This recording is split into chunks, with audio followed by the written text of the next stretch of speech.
জি, আসসালামু আলাইকুম প্রিয় শিক্ষার্থী, আশা করি আপনারা সবাই ভালো আছেন। আপনাদের কোনো সমস্যা আছে কিনা বলেন তো? কেউ কোনো সমস্যা যদি থাকে আমাকে জানাতে পারেন, আপনাদের সুবিধা অসুবিধা জানাতে পারেন। আমি চেষ্টা করব আপনাদের হেল্প করার জন্য, যা অফিস থেকে আপনাদের জন্য নির্ধারিত করা আছে। আমাকে কি শুনতে পাচ্ছেন? না আমাকে শুনতে পাচ্ছেন না, বা রেসপন্স আনমিউট করতে পারছেন? জি ভাই, আসসালামু জি ভাই। আলাইকুম। হ্যাঁ, ওয়ালাইকুম সালাম। ভাইয়া বলুন। ভাইয়া, যারা কথা আপনাকে বলবো শুনতে শুধু পাচ্ছি। তারা আনমিউট করব, জি আর যারা কথা না বলবো দয়া করে মিউট রাখবো, হ্যাঁ?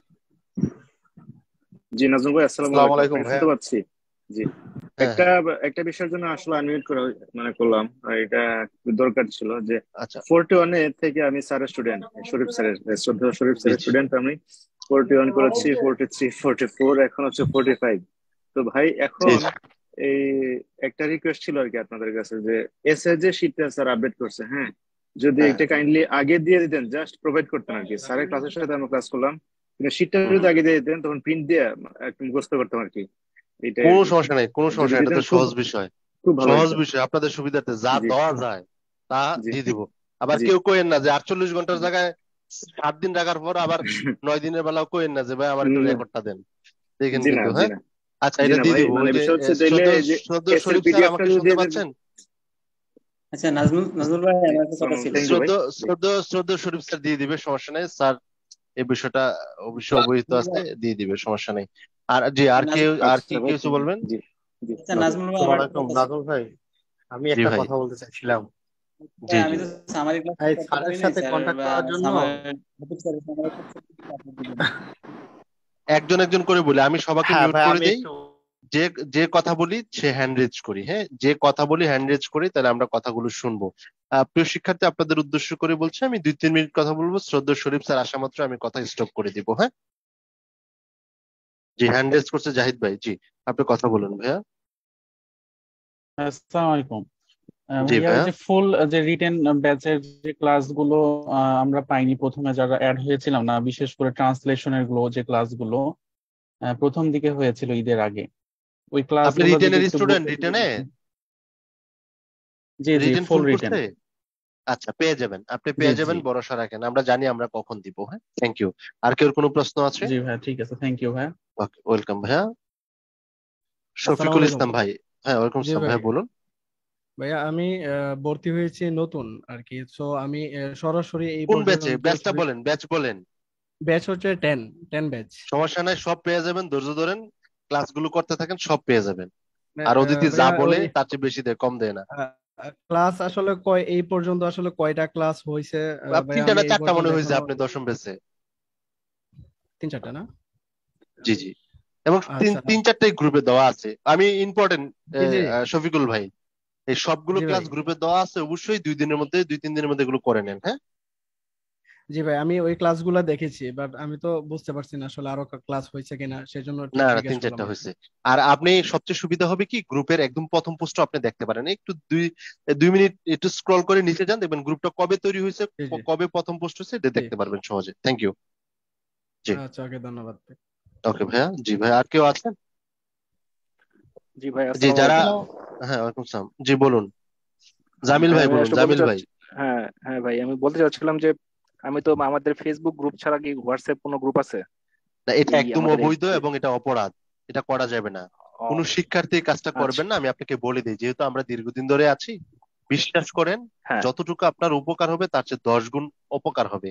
সারাদিন দেখবেন এটা বাঁচতে থাকবো, বাঁচতে থাকবো, ফাতেমায় মেসেজ দিচ্ছে, কুদ্দুসে মেসেজ দিচ্ছে, খুবই বিরক্ত। ইভেন আমরা ফার্স্ট টাইম এগুলো করছি, পরে জি স্টুডেন্টের কমপ্লেনের কারণে বন্ধ করে দিচ্ছে। অনেকে মনে করবেন যে ভাই, যেমন একটু আগে একজন আমার এখানে আসছিল, যে মালিবাগ শাখার পুলিশে 23তম হয়েছে, হ্যাঁ। তো বাইরে হ্যাঁ বললাম যে ভাই, ভাই দেখা করার জন্য আসছে আমার সাথে। মালিবাগ শাখার স্টুডেন্ট ছিল, মানে খুবই সাদাসিধা মানুষ ছিল, আসছে, লেখাপড়া করছে, কোনো যোগাযোগ নেই, সিম্পল। বাইরে বললাম ভাই, আসলে আপনার পরামর্শ কি বলেন তো, একটু পরামর্শ দিয়ে যান, নতুন ক্যান্ডিডেটকে বলবো। তো পরামর্শ হচ্ছে, নিজে প্রত্যেকটা জিনিসকে আইডেন্টি করতে হবে, এবং নিজে কি পড়বো এটাকে নিজে সিলেকশন করতে হবে।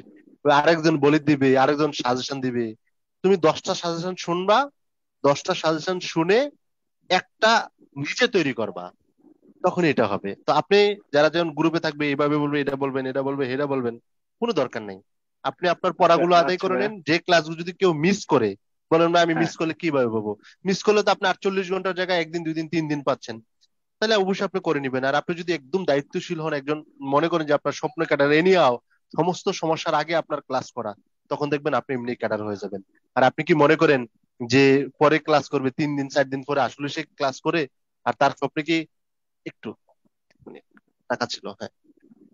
আচ্ছা ভাই, একটা বিষয় যে ও এসএস ফার্মগেট ছিল। শিটটার কথা বাহ, বললেন, হ্যাঁ হ্যাঁ এটা হ্যাঁ। কি আমাদের গ্রুপেই, এই ফেসবুক গ্রুপে তো দিয়ে দিবেন নাকি? সব জায়গায় পেয়ে যাবেন। আর যার একটা মজার কথা শুনেন, যারা 10 বেসে আছেন এবং যে যে বেসে আছেন, ইনশাল্লাহ অদিতিতে যেহেতু আমি আছি বা আমি সার্ভিস হ্যাঁ। বিষয় আচ্ছা অটোমেটিক পেয়ে যাবেন, সবগুলো অটোমেটিক আচ্ছা, পেয়ে জি যাবেন। হ্যাঁ। জি, ধন্যবাদ। Thank you. হ্যাঁ, ওকে। শ্রদ্ধেয় স্যার, স্যার কি নাম? স্যার মনে হয় একটু ডিসকানেক্ট হয়ে গেছে। Make host. নাজমুল ভাই, হ্যাঁ শ্রদ্ধেয় স্যার আমাকে, জি স্যার। হ্যাঁ শুনতেছি। আর দাঁড়ান, আমি ওইটাতে জয়েন করলাম, আমার একটু অ্যাড করে দিন। হ্যাঁ, করে দিচ্ছি স্যার। জি স্যার, আপনি শুরু করলে আমি স্টপ করে দিব স্যার। ঠিক আছে, হ্যাঁ যে হ্যাঁ আর কেউ কোনো প্রশ্ন আছে?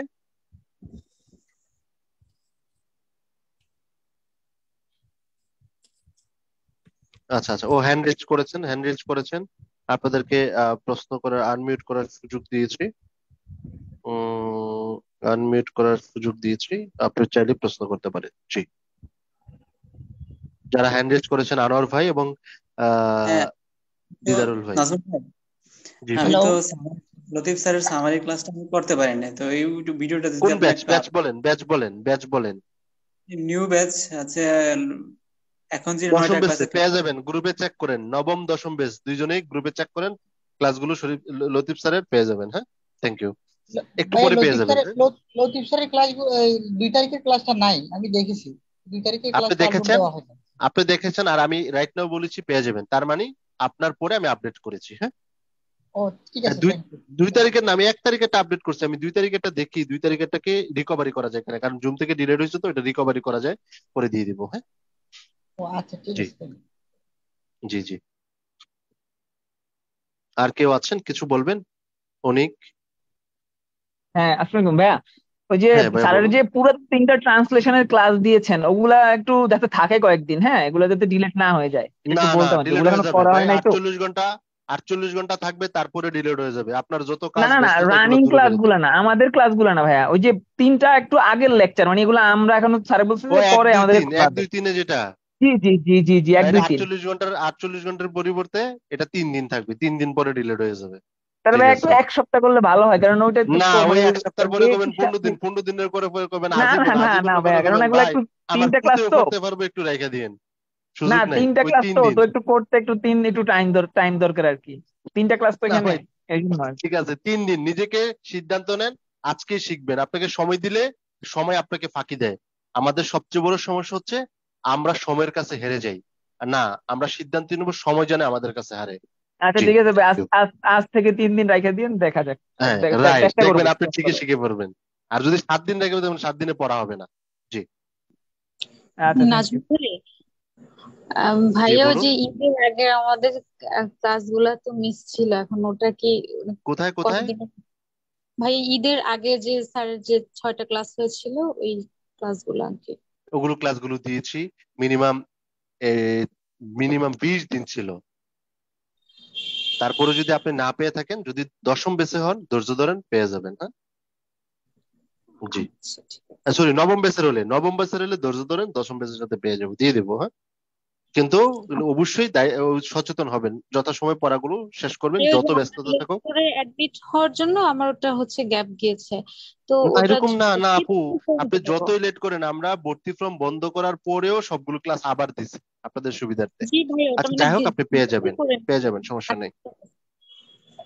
জি ঠিক জি আছে, স্যার। নাজমুল স্যার, ভাই শোনা শ্রদ্ধা যাচ্ছে স্যার, কি? আমাকে শুনতে পাচ্ছেন? শুনতে পাচ্ছি, জি হ্যাঁ। ওকে, জি স্যার, একটু ভাইয়া বা আপুদের সাথে একটু কথা বললাম স্যার। ইনশাআল্লাহ, জি হ্যাঁ। স্যার, একটা হুম, বিষয় একজন শিক্ষার্থী বলছিল, ওই যে হুম। এস এর যে ফর্মুলাটা, এটা যদি আগে দিয়ে দেয় ওরা একটু পড়তে পারতো, এটা এই এই তো বিষয়ে। এই সপ্তাহের মধ্যে তো পাবে, আচ্ছা জি স্যার, এই সপ্তাহের মধ্যে দিয়ে দিবে। হ্যাঁ, প্রিয় আপডেট শিক্ষার্থী, অবশ্যই করতেছে তো। আপনারা শুনেছেন, এই সপ্তাহের মধ্যে দিয়ে দিবে স্যার। আহ এই আর কি। আর স্যারের বিষয়ে তো আর আমি কিছু বলে লাভ নাই। আমার যেটাকে ভালো লাগা, ভালোবাসা, সবই স্যার আমার। Thank you sir. হ্যাঁ, আচ্ছা ঠিক আছে ইনশাল্লাহ। কি অবস্থা বলো, সবাই ভালো আছো কিনা? আমার কথা শুনতে পাচ্ছ কিনা, ভালো আছো কিনা? ওকে। স্যার কেয়াপুরে তো অনেকদিন ধরে ডাক দেন না, এই যে ও ক্লাসে যে ডাক দিতে আমি কেয়ারে কেয়ারে আমি জুমার স্যার নামাজে একটু কথা যাওয়ার বলবো। সময় ফোন করব এই চিন্তা করে রাখছি গত। স্যার আসসালামু আলাইকুম স্যার, আমি ওয়ালাইকুম। জানি স্যার আপনি ইয়া, অনেক ব্যস্ত। না না না, আমি জি স্যার। একেবারে বিশ্বাস করে আমি একদম সহি নিয়ত করে রাখছি যে আজকে জুমার নামাজে যাওয়ার সময় তোমারে ফোন করব। জি স্যার, আপনি আহ, অনেক সুখের দিন স্যার। না না, চুল ছোট হয়েছে এতটুকুই। ও ঠিক আচ্ছা আছে, আচ্ছা আমি তোমারে স্যার, ফোন দেবো জুমার আপনি নামাজের সময়। জানেন ব্যস্ত স্যার, অসুবিধা নেই স্যার। অফিসে আছো নাকি এখন? জি স্যার, অফিসে আছি। আচ্ছা ঠিক আছে, আমি জুমার নামাজে যাওয়ার সময় ফোন করবো, হ্যাঁ আচ্ছা স্যার, ঠিক আছে। ইনশাল্লাহ। জি থ্যাংক ইউ। হ্যাঁ, আসসালামু আলাইকুম। ওকে। হ্যাঁ, জি আচ্ছা স্যার, আমরা তাহলে ওকে। হ্যাঁ, ওই ইশরাক কি আছে নাকি? ইশরাক? ইশাক ভাই আছে স্যার। আচ্ছা ঠিক আছে, ইশরাককে ফোন করব, ঠিক আছে বললেন। জি স্যার, অবশ্যই। আচ্ছা, তো আজকে আমাদের টপিক হলো কি বলো, টপিকের নাম কি? Thematic question. হ্যাঁ, এই বাকিরা শুনতে পাচ্ছ কিনা?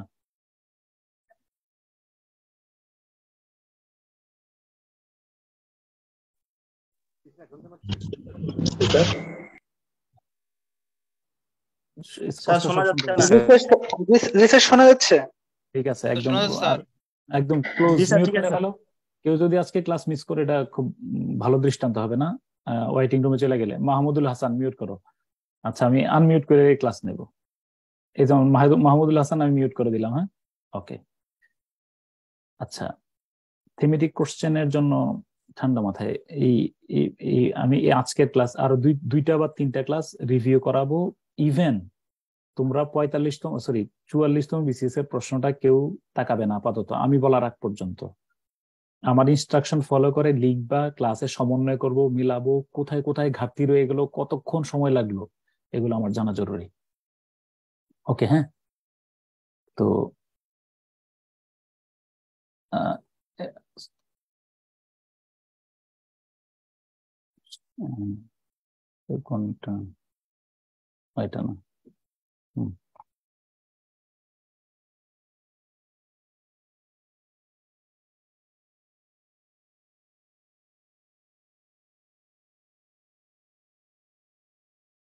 ওকে। থিমেটিক কোশ্চেন, হ্যাঁ, এ হলো আমাদের পড়ার শুরু আজকে এখান থেকে। তো একজন মানে খুব ভালো ইয়াতে আছো, কথা স্পষ্টভাবে বলতে পারো, শুনতে পারো, এমন একজন বলো, নাম বলো। নেটওয়ার্ক ভালো আছে। স্যার আমি পড়বো। কে? স্যার আগের দিনে যে চট্টগ্রামে তোমার? স্যার বন্যা ছিল তুমি? তো, নেটওয়ার্কের আচ্ছা অনেক আচ্ছা, প্রবলেম ছিল। সেই জন্য এই কত ক্লাসে। হ্যাঁ, আচ্ছা ঠিক আছে। হ্যাঁ, আগামী ক্লাসটা হ্যাঁ হবে আমাদের থিমেটিক। আগামী ক্লাস কিন্তু ওই রবিবার সকালে হবে। হ্যাঁ, আচ্ছা আচ্ছা স্যার। প্লিজ দয়া করে কেউ যাও না, আমি জিস্ট কথাটা বুঝাই বলি, পরে সুন্দর করে নোটটা লেখা নিও। এই ভুল এটা এটাতে যত বেশি আমার স্যার অফিস ডে গুলোতে সকালে ক্লাস নিলে তো সমস্যা হয়েছে। আবার বিকেলে নেবো। আমার এখন ওই ভার্সিটি টু কাজ চলতেছে, মানে খুব চাপ প্রেসারে আছি, মানে চেষ্টা করবো সকালবেলা ইয়ে করার জন্য আর কি। হ্যাঁ, আবার যদি সময় পাই আবার বিকেল রাতেও নেবো। হ্যাঁ, আর রেকর্ডিং তো আছেই। আচ্ছা, ওকে, তাহলে বলো। এই হ্যাঁ, কে তোমা শুরু করো। এইখানে যে যত থিমেটিক বেশি কোশ্চেন। পরিমাণে গাফিলতি করবা, অবমূল্যায়ন করবা, কথা শুনবা না, তার ভোগান্তি তত বেশি হবে। ওকে, বলো। হ্যাঁ, প্রাথমিক কথা, এ ধরনের প্রশ্নের প্রাথমিক ধারণা ও অনুশীলন আমরা একাডেমিক স্তরে এসএসসি এবং এইচএসসি তে পেয়েছিলাম, তাই অংশটি মূলত রিডিং স্কিল এর অন্তর্ভুক্ত। এই অংশটি মূলত এটারে তো করে লিখছো, তো এই অংশটা মূলত রিডিং স্কিলের অন্তর্ভুক্ত।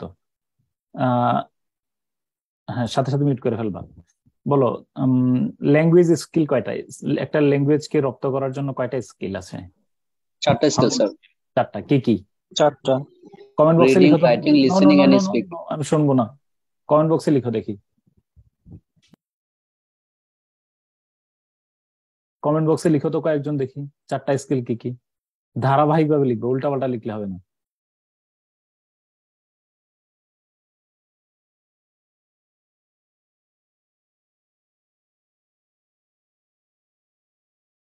ধারাবাহিক ভাবে কি রিডিং, সবাই রিডিং দিয়ে শুরু করছে তাই না? লিসেনিং রিডিং হয় না, একজনেরও এই পর্যন্ত পাইনি রিডিং দিছে। একজন কি লিখছে লিসেনিং স্পিকিং রিডিং রাইটিং। হ্যাঁ, থ্যাংক ইউ। সবাই অধিকাংশ উল্টাপাল্টা লিখছো, কয়েকজন ঠিক লিখছো, thank you so much. LSRW লেখা রাখো পাশে, LSRW। আমরা জন্মগ্রহণ করার পরে কি করছি বলো? প্রথমে কি করছি? কথা বলছি নাকি শুধু শুনছি? হ্যাঁ, শুনছি। একটা বছর ধৈর্য ধরে কিন্তু অনেক কথা সহ্য করে শুনছি, অনেক কথা ইয়ার কি তামাশা কিন্তু করছে তাই না? কিছু বলি নাই, লিসেনিং। তারপরে এরপরে কি বলো? এরপরে বলা শুরু করলাম। বলা যে শুরু হয়েছে আল্লাহর রহমতে আর বন্ধ নাই তাই না? Listening, speaking. তারপরে কোনটা করছো? রাইটিং নাকি রিডিং? রিডিং। তারপরে রাইটিং। সরে এগুলো কিন্তু চেনাইছে আগে, তারপরে রাইটিং। LSRW, এই চারটা। হ্যাঁ, তো রিডিং স্কিলটা খুব ভাইটাল একটা বিষয়। আমি সামনে 1 into 3 নাকি 3 in 1 প্রস্তুতি একসাথে নেব। থিমেটিক কোশ্চেন, সামারি এবং অনুবাদ একসাথে মিলাই পড়বো। এই রিডিং স্কিল আমরা তোমার আইএলস যদি আইএলস খুব ভালোভাবে কাজে লাগবে এই প্রস্তুতিটা, এটা এখন যেটা নিচ্ছ। ওকে, এরপরে বলো প্রতিযোগিতামূলক পরীক্ষায় কোথায় কোথায় আসে? প্রতিযোগিতামূলক পরীক্ষায় BCS A 30 marks, propose to এটার টাইম হলো 45 থেকে 50 মিনিট, আর এক্সপেক্টেড মার্কস হলো প্রপোজ টাইম হলো 45 থেকে 50 মিনিট তাই 45 না? থেকে 50 মিনিট। জি স্যার। এক্সপেক্টেড আর মার্কস কত? এক্সপেক্টেড মার্ক হলো 22 প্লাস। 22 প্লাস। তোমরা শেয়ার অফ করলাম, আমার দিকে তাকাই বলো, কমেন্ট বক্সে লিখো এটা টাইম কত মিনিট, কমেন্ট বক্সে লিখো, কমেন্ট বক্সে লেখা দাও নিজে, সবাই লিখো 45-50, ভুলে যেও না। এই কাজটাই, এই অপকর্মটাই করে ফেলবা, 1 ঘন্টা 1 ঘন্টা 30 মিনিট লাগাই ফেলবা, ফলে ইংলিশ পরীক্ষাটা খারাপ হবে। 50 মিনিটস, একদম আটমোস্ট 55। আমি 60-তে রাজি না, তুমি আবার পরীক্ষা জানি না, আমি রাজি না। 45 থেকে 50 মিনিট আমার শেষ করা লাগবে। এটা করার জন্য কি করণীয় সেটাই আমার এই পলিসি ফলো করবা তোমরা না। এটাতে এই যে একটা অনেকেই যে এই কথাটা শুনবা না, আমার খুব কষ্ট থাকবে। যারা এই কাজটা করবা না তারাই পরীক্ষাটা ধ্বংস করে ফেলবা। ওকে, 50 মিনিটের উপরে যদি না লিখতে পারো, যতটুকু লিখতে পারছো আলহামদুলিল্লাহ। আমি ওই যে দেখো রুবেল, আনমিউট করে বলো। রুবেল আছো নাকি? জি স্যার। কতক্ষণ সময় লাগছিল? স্যার এটা প্রায় 1 ঘন্টার মতো সময় লেগে গেছিল, ওই কারণে। আর ওই যে অ্যাসেট আমি ঠিকঠাক ভাবে লিখতে পারি নাই। একদম পুরো সব এলোমেলো হয়ে যাবে সব। ওকে, জি স্যার। নতুন পুরাতন যারা আছো সবাইকে আমি বলে রাখি, আমি প্রথম ক্লাসে একটা টাইম ফ্রেম দিছিলাম কোনটার জন্য কত মিনিট সময়, এটা পাইছিলা তোমরা সবাই? এটা বাইবেল, এটা মনে রাখবো যে মেরে বচন ইয়ে শাস্ত্র, এটা শাস্ত্র, এর বাইরে যাবা না। নতুনরা পাই নাই, এই দেয়া আছে গ্রুপে, আমি তো শীট গুলো শেয়ার করছি, তুমি দেখো নাই, দেখো। আচ্ছা শীটে আছে। আচ্ছা স্যার, জি স্যার, আমি বলছি ক্লাসে কত রেকর্ডিংটাও আছে, রেকর্ডিংটাও থাকার কথা। রেকর্ডিং এটাই ফার্স্ট সিট ছিল স্যার। এটাই ফার্স্ট সিলেবাস অ্যানালিসিস করছি। ওকে, আচ্ছা। তারপরে বাংলাদেশ ব্যাংকে আছে, ইউনিভার্সিটি এডমিশন টেস্টে আছে, নন ক্যাডার পরীক্ষা আছে, আইএলস এ বিশেষভাবে কাজে লাগবে এই প্রস্তুতিটা। তো হাওয়েভার আমি তোমার প্রথমে যেটা জানিয়ে রাখলাম, আমরা একাডেমিক স্তরে তুমি কি কাজ করছো শোনো। একাডেমিক স্তরে কি কাজ করছিলাম, ওই যে আছে না ভাইয়া, আমি ক্লাস শেষ করে ফোন করবো, ক্লাসে আছি, ক্লাস শেষ করে ফোন করবো জুমার নামাজের সময়। হ্যাঁ, আসসালামু আলাইকুম।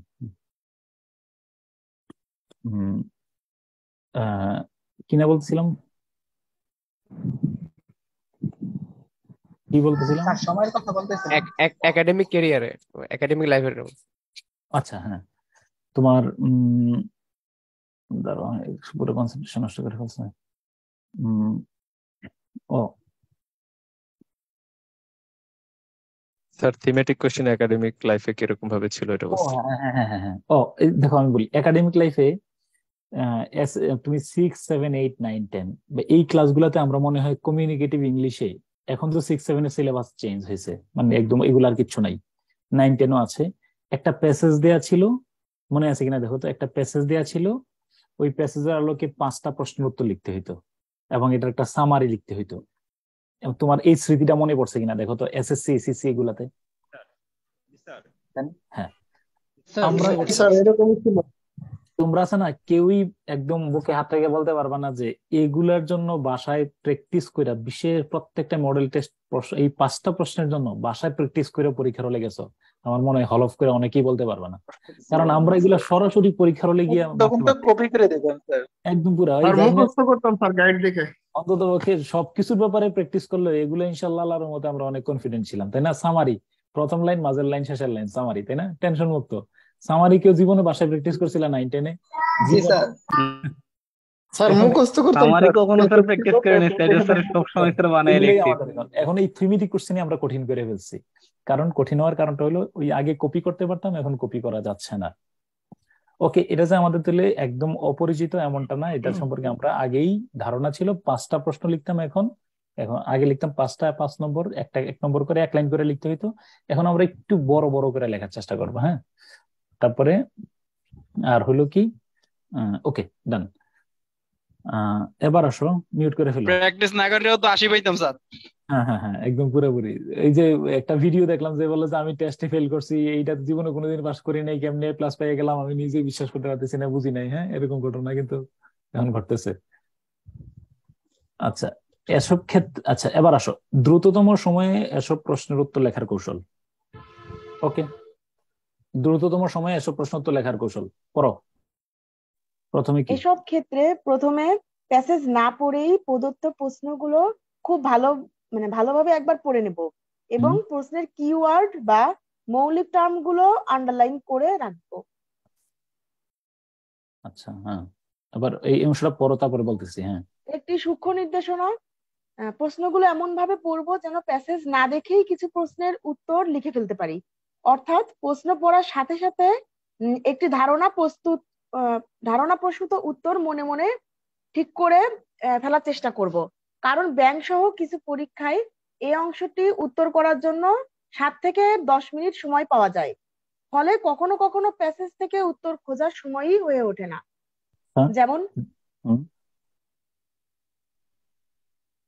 যেমন পড়ো, why are not vaccines alone? যেমন why are not vaccines alone sufficient to put an end to the COVID-19 pandemic? আচ্ছা, মানে প্রশ্ন বলো নাই কেন কোভিড-19 ভ্যাকসিন দিয়ে এটা সমাধান মানে শেষ করা যাবে না, এই প্রশ্নের উত্তরের জন্য কি আমার প্যাসেজ লাগবে? ভ্যাকসিনই শুধু সাফিসিয়েন্ট না, আরো কিছু প্রয়োজনীয়তা কারণ আরো কিছু আছে। লাগবে না স্যার পুরোপুরি।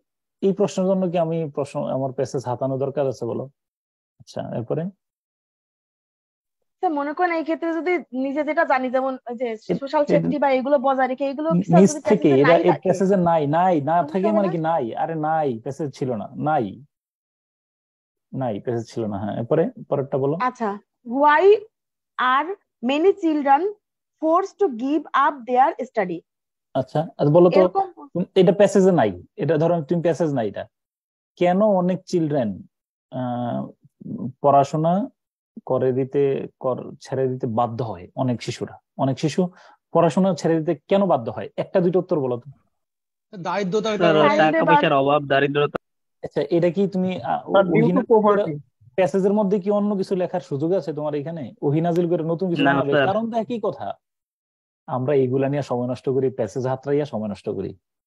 আচ্ছা শুনো, তুমি আগে তুমি যদি বলো যে আমি I am sorry to say, আমি তোমার I am not your teacher অনেক ভাইটাল শব্দ, অনেক তোমরা সম্মান করে স্যার বলো একটু আর কি। আই এম ইউর কোঅপারেটর, তোমরা অনেকে আমার চেয়ে ভালো জানো। জাস্ট আমি তোমার একটু মানে একটা আমার আইডিয়া শেয়ার করতেছি, অন্য কিছু না। পড়ানোর এখানে পড়ানোর মতো জায়গা না, পড়ানোর সুযোগও নাই। আমি জাস্ট আমার আইডিয়াটা শেয়ার করি, তুমি এর সাথে একটা নিজস্বতা তৈরি করো। আমার কাজ হলো আমি ইংলিশ কম জানি, কিন্তু আমি ইংলিশে ভালো নম্বর পাইতে চাই, এটা আমার টার্গেট। আমি তোমার হাতে কলমে অসংখ্য প্রমাণ দেখাইতে পারবো। ব্যাকগ্রাউন্ড ইংলিশ না, ব্যাকগ্রাউন্ড ন্যাশনাল ইউনিভার্সিটি, ব্যাকগ্রাউন্ড ইংলিশে অত্যন্ত দুর্বল, কিচ্ছু ভালো করে লিখতে পারে না, কিন্তু ইংলিশে ভালো নম্বর পাইছে। আমার এই কাজটা করতে হবে। মনে রাখবা যে এটা ইংলিশ, এই যা পড়তেছো তা তোমার পরবর্তীতে কাজে লাগবে না বললেই চলে। এটা একটা ধাপ উত্তরণের পরিক্রমা। এটা কবর, হাসর, মিজান, ফুলসেরাত, আজরাইল, কেউ এগুলা জিজ্ঞেস করবে না থিমেটিক কোশ্চেন। জাস্ট আমি পরীক্ষাটা ভালো করতে চাই আমার রিজিকের একটা উত্তম ফয়সালার জন্য। টু বি ট্যাক্টফুল, আমি কৌশলে, মনে রাখবো কৌশলে আমি ভালো করতে চাই। আত্মবিশ্বাসটা দৃঢ় রাখো, ইনশাল্লাহ পারবা। আমি মনে রাখবো যে এখানে আমি পুরো ডিজাইন একটা করতেছি, তোমার একটা পুরো ডিজাইন দিতেছি। তুমি আসো আমার, এটা তো আমি তোমার পুরাতন লেকচার পড়াচ্ছি, তুমি পুরাতন লেকচার বাদ দিয়ে নতুন লেকচারে তোমার সাথে শেয়ার করি। ওই কই এটা না, হ্যাঁ এটা ছিল প্রশ্ন। আমরা এই প্রশ্নটা হাতে কলমে ইনশাল্লাহ প্র্যাকটিস করবো, এটা গতবারের প্রশ্নটা। হ্যাঁ, তো আসো, দাঁড়াও।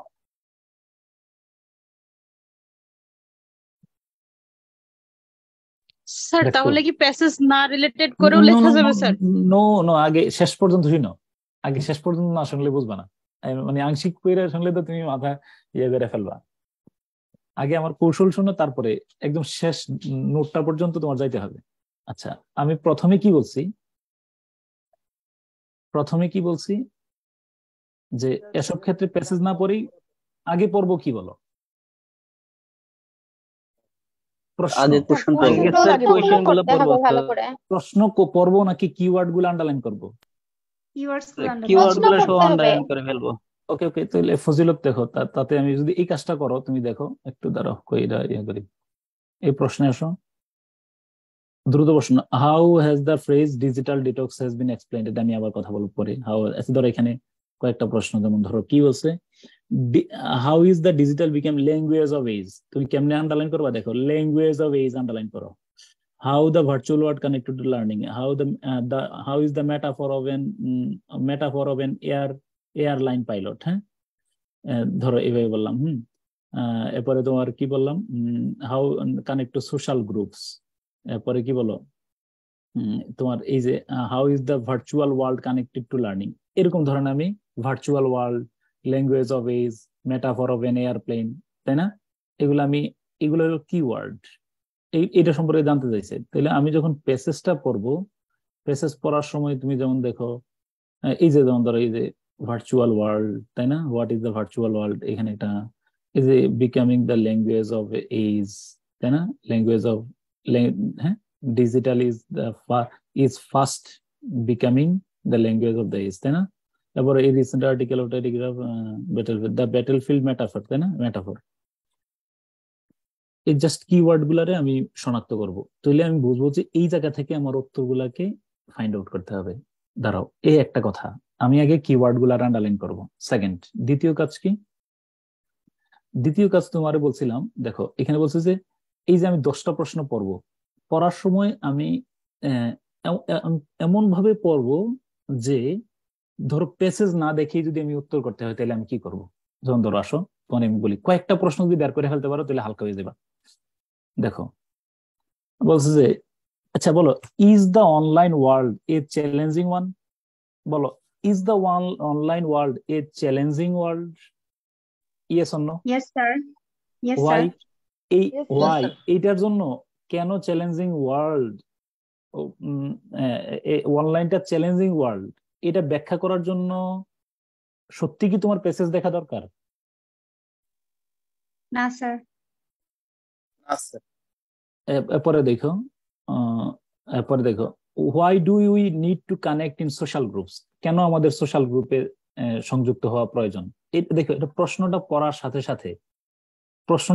সাথে সাথে একটা অনুমিত উত্তর কিন্তু বের করা যায়, কিন্তু তুমি কোনটা বের করতে পারবে না। যেমন দেখো, যদি এই যে how does the passage highlight the way parents are reacting to digital world, এটা কিন্তু প্যাসেজ থেকে আমি নিতে হবে। তো দুই একটা প্রশ্ন তুমি বের করতে অবশ্যই পারবে যেটাতে প্যাসেজ থেকে না, যে প্যাসেজ ফোকাস না করেও, প্যাসেজে না ঘেটে একটা অনুমিত উত্তর বের করা যায়। আমি কি আমার কথাটা বুঝছো কিনা? কথাটা শুনো, তোমরা কি এই পয়েন্টটা বুঝছো? এই ধরনের যদি দুইটা প্রশ্ন তুমি এরকম বের করে রাখতে পারো, কথা শুনো, আমি একদম 10টা প্রশ্নে 10টা একদম একিউরেট লিখে ফেলতে পারবো এমনটা না, মিউট করে ফেলো। এরকম যদি দুইটা প্রশ্ন তুমি সিলেক্ট করে রাখবা যেটা তোমার টাইমটাকে বাঁচাবে, যেটাতে তুমি হয়তো 100% একিউরেট হবে না, কিন্তু তুমি ধারে বারে ওই অন্যান্য প্রশ্নগুলা লিখছো, প্রশ্নগুলার ধারণা তৈরি হয়েছে, আর এই ধরনের প্রশ্নে কিভাবে ডিজিটাল ওয়ার্ল্ডটা চ্যালেঞ্জিং ওয়ার্ল্ড এটা তুমি তাদের বানাই ফেলবে। অতএব এই প্রশ্নটা যদি বাদ দাও, প্রশ্ন থাকতেছে 9টা, আরো দেখবা যে প্রশ্ন কমাই ফেলতেছি। অর্থাৎ আমি পরিষ্কার ভাষায় বলতে চাই, আমি প্যাসেজের উপরে 6টা প্রশ্ন রাখবো। প্যাসেজ অ্যানালাইসিস করে বের করতে চাই, কে যে আনমিউট করে ফেলো প্লিজ। আমি ফোর্স মিউট করতে চাই না, এটা রিটেনের ক্লাস। তো আমরা কি কাজ করব, মানে শুনো কি, আমি 6টা প্রশ্ন একদম প্যাসেজ থেকে মানে নির্যাস বের করে লেখার চেষ্টা করব। 4টা প্রশ্ন আমি আমার মতো করে, অন্তত 3টা প্রশ্ন আমি আমার মতো করে দ্রুত লিখে ফেলবো। মনে রাখবা, 2টার যদি সমন্বয় ঘটাও আমি শিওর থাকো কোনো সমস্যা নেই। এবং বড় কথা হলো, আমার ভালো লেখা একিউরেট লিখতে গিয়ে যদি আমি 1.5 ঘন্টা সময় নিয়ে আনি, 1 ঘন্টা 10 মিনিট নিয়ে আসি, বিপজ্জনক বিষয় হলো এই একিউরেসির কারণে তুমি 50 নম্বর রচনাটা খারাপ করছো। আমি আবার বললাম, এখানে আমার একটা দুর্বলতা থাকবেই, যেহেতু আমার টাইমটা এখানে শর্ট, কিন্তু লিখতে হচ্ছে অনেক। আমার কথা বুঝছো কিনা? আমি আরেকটা প্রশ্ন তো দিই, আরেকটা কথা শুনে রেখো। জলবায়ু, আমি আগে প্রথম ক্লাসে বলছিলাম, জলবায়ু পরিবর্তনের কারণ কি? জলবায়ু পরিবর্তনের কারণ কি? এই প্রশ্নের উত্তর যদি 1 নম্বর আসে 1 লাইন, 20 নম্বর আসলে কি 1 লাইন? না স্যার। আচ্ছা, মনে রাখবে, এটার 1 মিনিটে ওটার উত্তর লেখা যায়, 20 মিনিটে এটার উত্তর লেখা যায় কিনা সেটা বলো। প্রশ্ন 1 নম্বর, প্রশ্নের উত্তর হলো নাম্বার হলো 1 নম্বর ধরো, আমি এটা 20 মিনিট লিখলাম, তা কি আমার এটা বুদ্ধিমানের কাজ হইলো? তুমি নিজের বিবেকের উপর প্রশ্ন করবা যে এই 30 নম্বরের জন্য যদি আমি 1 ঘন্টা সময় নষ্ট করি, আমার যে 50 নম্বরের রচনা বসে আছে সেটার জন্য আমি কি করা উচিত? আমার কথা বুঝছো কিনা? তো মনে রাখবা, টাইম ফ্রেমটা এটা একটা কৌশল। এবং তুমি বলবা যে অনেক সময় একটা বিসিএস যে হান্নানের সবার অস্ত্র ছিল, একটা বিশাল আসছে, ট্রান্সলেশন আসছে, ওই ট্রান্সলেশন করতে গিয়ে কি করছে জানো, অনেকে 1 ঘন্টা 40-45 মিনিট সময় বা 1 ঘন্টা 50 মিনিট সময় লাগাই ফেলছে। আইসা বলতেছে যে আমি ওরে বলে দিলাম যে আরে বোকা, আমার তো এটা দরকার কি, এটা যেহেতু প্যাসেজ বোর্ডে আসছে আমি তো টাইম দিয়ে দিলাম 30 মিনিট, নইলে তুমি সর্বোচ্চ 35 মিনিট সময় নষ্ট করবা। সময় দিলা তুমি কেন 50 মিনিট সময় কেন নিছো? যেহেতু তুমি যে অংশটা পারতেছো না, মাঝখানে 2-1 লাইন মিস করে লেখাটা কমাই ফেলো। কারণ আমার তো নাম্বার তো এখানে 25, আমি তো এইটার মধ্যে আর বেশি নাম্বার বাড়াইতে পারবো না পুরোটা লেখার কারণে। পুরা আমার কথা বুঝছো? আমি কি মেসেজ দিতে চাইছি এটা বুঝছো কিনা সেটা বলো। জি স্যার। কারণ আমার টাইম হলো 30 নম্বর, এখানে আমি এর চেয়ে টাইম বেশি দিতে পারবো না, সরি। তো বলবা যে তোমার সব প্রশ্ন তো একুরেট হয়েছে না, সরি, সব একুরেট হবে না, 6টা তো হয়েছে, 6টা একুরেট। এই জন্য আমি বলছি যে কিছু প্রশ্ন অনুমিত উত্তর দিয়ে লিখে ফেলবা, যেন প্যাসেজ ঘাইটা আল্লাহর রাস্তায় সময়টা নষ্ট না করো। 1 নম্বর পয়েন্ট বলো, প্রথমে কি প্যাসেজ পড়বো না প্রশ্ন পড়বো? প্রশ্ন পড়বো এবং কিওয়ার্ড গুলো আন্ডারলাইন করবো। আন্ডারলাইন করার পরে প্যাসেজ পড়া, প্রশ্ন যখন পড়বো, প্রশ্নের সময় এই প্যাসেজে ওই যে metaphor, digital world, language of age, এগুলার আন্ডারলাইন করবো। ওকে, আর প্রশ্ন পড়ার সময় আমার একটা নিয়ত থাকবে, কি নিয়ত সেটা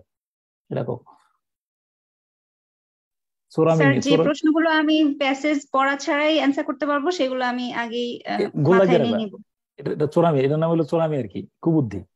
মানে যদি বলবো যে আমি যদি সময় মেকআপ না করতে পারি, এই 2টা আমি বানাই লিখবো, আমার যদি 40-45 মিনিট এক্সিড হওয়ার সম্ভাবনা থাকে, আশঙ্কা থাকে, তাহলে আমি কি করব বলো, এগুলারে কি করব বলো, নিজের মতো করে বানাই লিখবো। তাহলে 1-2টা প্রশ্ন কমাইলে তোমার 8টা প্রশ্ন চলে আসবে। তোমরা কি আমার কথাটা স্পষ্টভাবে বুঝতে পারছো কিনা? তার প্রশ্নের উত্তরগুলো কত লাইন করে হওয়া দরকার? আসতেছে তো, সামনে আসতেছে, সব উত্তর তো পাইবা এখানে। কত লাইন টাইন আসতেছে তো আগে বলো, এই কুবুদ্ধিটা বুঝতে পারছি কিনা আমি? জি স্যার। জি স্যার। স্যার ওই যে নিজের মতো করে যখন লিখো স্যার, তখন যদি প্যাসেজের বাইরে কোনো ইনফরমেশন আছে তখন তো আর কোনো ঝামেলা হবে না। আর শোনো, এগুলো প্যাসেজের বাইরের ইনফরমেশন, মনে রাখবা। এই প্যাসেজের বাইরের বিষয়টা বলতেছি, প্যাসেজ যদি অ্যাকর্ডিং টু প্যাসেজের কথা উল্লেখ করা থাকে, আমি এই কথাটা সামনে আসবে, তুমি পাইবা। এই যেমন ধরো তোমার এখন আমি দেখাই, এই গতবারের প্রশ্নটা তুমি দেখো, how can technology according to the passage, স্পষ্ট লেখা আছে না, দেখো না, অ্যাকর্ডিং টু প্যাসেজ। এখানে কি তুমি প্যাসেজের বাইরে যেতে পারবা? আমি এই কথাটাও লিখে দিছি 9 নম্বর পয়েন্টে। যদি বলা হয় কখনো, এই যে এই প্রথম বাক্যটা, ডিজিটাল এক্সপ্লেইন দ্য প্যাসেজ, প্যাসেজের মধ্যে কিভাবে বলা হয়েছে, এই যে হাউ ডাজ দ্য প্যাসেজ লেখাই তো আছে, প্যাসেজ কিভাবে, যদি তোমার ধারণ বলা হয়ে থাকে যে প্যাসেজের আলোকে লিখতে, অবশ্যই প্যাসেজের আলোকে লিখতে হবে। Is the online world a challenging one, এটা কি প্যাসেজের কথা নাকি পুরো রিভিউ করে তোমার মতামত জানতে চাইছে বলো? তুমি এখানে প্যাসেজ করতেছো কেন, তাই না? এরপর আবার ধরো এই প্রশ্নটা দেখো, আবার ধরো এই যে why are not vaccines sufficient, বলো এটা যদি প্যাসেজে, বা why are many children forced to give up their studies, বলো এটা তুমি যা ভাবতেছো প্যাসেজে কি তার উল্টা অন্য কিছু বলবে? এই দারিদ্র, পরিবারের নিপীড়ন, বিভিন্ন রকমের সহিংসতা বা এগুলার কারণ ছাড়া কি আর অন্য কোনো কারণ বানাই দিতে পারবে উনি এই প্রশ্নের উত্তরে? তো মনে রাখবা, তাহলে ধারণা প্রসূত উত্তর মনে রাখবা যে হয়তো প্যাসেজে এইটাই বলার কথা, তুমি এটা মনে মনে সেট আপ করে নিবা। ওকে ওকে, নোট 2। প্রশ্নগুলো পড়ার পর এবার প্যাসেজ পড়া শুরু করব এবং কোশ্চেনে আন্ডারলাইন করা অংশটুকু তথা কিওয়ার্ড গুলোর সাথে প্যাসেজে সংশ্লিষ্ট বাক্যের মিল খুঁজে পাওয়ার চেষ্টা করব। এক্ষেত্রে প্যাসেজ এবং কোশ্চেনের শব্দ চয়ন অবিকল নাও হতে পারে, বিশেষত আইএলটিএস এ। যেমন ওকে, আচ্ছা এটা বলতেছি, হ্যাঁ এবার যেমনটা বলো। হ্যাঁ, যেমন প্রশ্নে আছে ডিভাস্টেটিং স্টর্ম, প্যাসেজে আছে টর্নেডো। আবার প্রশ্নে আছে টেলিকাস্ট, প্যাসেজে আছে এয়ার।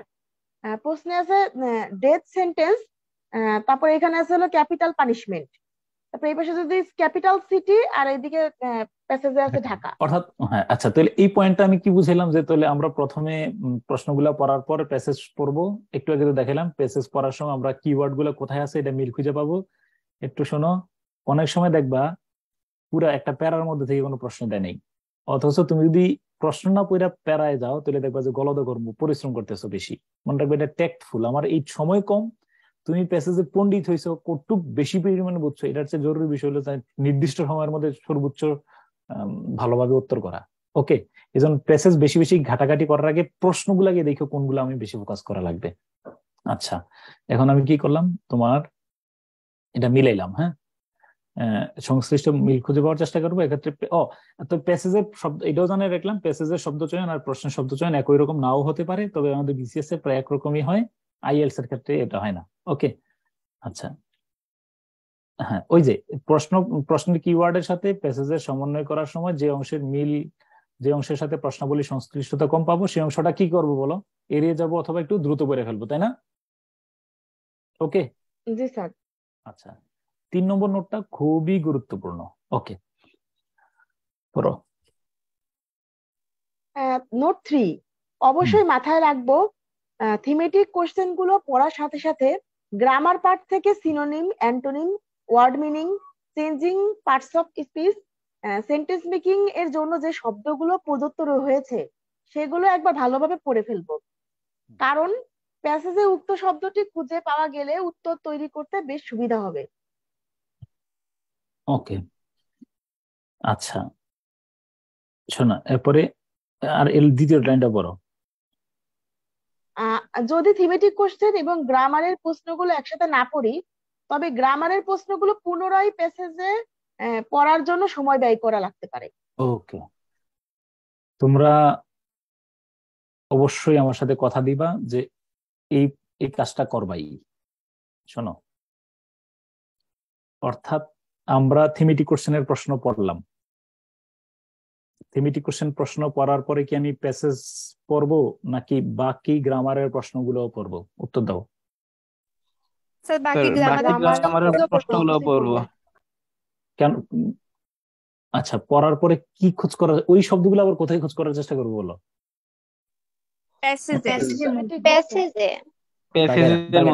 দাগায় ফেলবা, বলতেছি। যদি এই কাজটা না করো, এই কাজটা করলে ফজিলত কি আমি দেখাচ্ছি তোমার আগে আমি আবার পড়া শোনাই, আবার মিলাই দিচ্ছি। দেখো, আবার বললাম, মনোযোগ দিয়ে শুনো। থিমেটিক কোশ্চেন গুলো পড়ার সময় গ্রামারের পার্ট থেকে সিনোনিম, অ্যান্টোনিম, ওয়ার্ড মিনিং, মনে রাখবা, চেঞ্জিং পার্টস অফ স্পিচ এবং সেন্টেন্স মেকিং এর জন্য যে শব্দগুলো প্রদত্ত হয়েছে সেগুলো একবার ভালোভাবে পড়ে ফেলবো। একসাথে ওই প্রশ্নগুলো পড়বো, এগুলো পড়বো, কারণ প্যাসেজে যদি আমি ওই শব্দটা পাই তাহলে উত্তর তৈরি করতে সুবিধা হবে। তো কিভাবে হবে একটু পরে বলতেছি। আর যদি না পড়লে আমার টাইমও বেশি লাগবে, কারণ দ্বিতীয়বার আবার ওই প্যাসেজের মধ্যে। আচ্ছা দেখো, একটা নিচে উদাহরণ দেয়, যেমন ধরা যাক, এটাকে বুঝে নি তারপরে এখানে বলবো। ধরা যাক,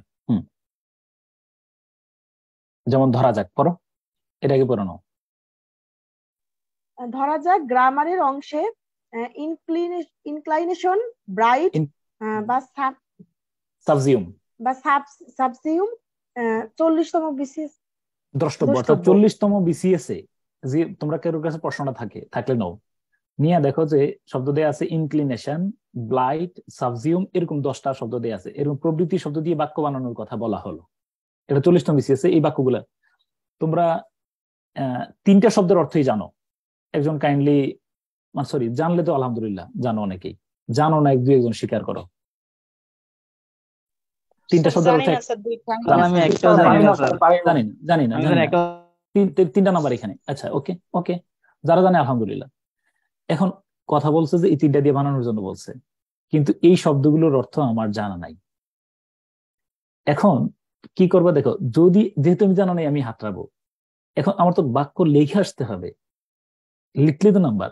এখন কিন্তু এই শব্দগুলোর অর্থ আমার জানা নাই। এখন প্যাসেজের মধ্যে এই শব্দগুলো খুঁজে প্যাসেজের বাক্যটি মানে প্যাসেজে বাক্যটা দেয়া আছে, এই বাক্যটা যদি আমি প্যারাফ্রেজ করে লিখে ফেলি, ধরো এই যে সাবজিউম দিয়ে যে বাক্যটা দেয়া আছে এটারে যদি আমি সিম্পল কে কমপ্লেক্স করি তাহলে কি কপি হয়েছে? প্যারাফ্রেজিং মিন্স অর্থের পরিবর্তন হয় না, সিনোনিম অ্যান্টোনিম ব্যবহার করা হয়, সেন্টেন্সের কাঠামো পরিবর্তন করা হয়। অর্থাৎ যদি আমি বলি he is too weak to work, Asif is too weak, weak দিয়ে সহজ কথা বুঝো, উইক শব্দটা দিয়ে একটা বাক্য বানাইতে বলছে। প্যাসেজের মধ্যে দেয়া আছে Asif is too weak to work, আমি যদি এটারে লেখা দেই Asif is so weak that, বা Karim is so weak that he can not work. আচ্ছা আমার কি বলো, এটা কি আমার এটা কি কপি হয়েছে? আমি কপি বলতে কি স্যার হুবহু মানে বাক্যটা আমি লিখতে পারবো না, নাকি স্যার গঠন চেঞ্জ করে লেখা যাবে?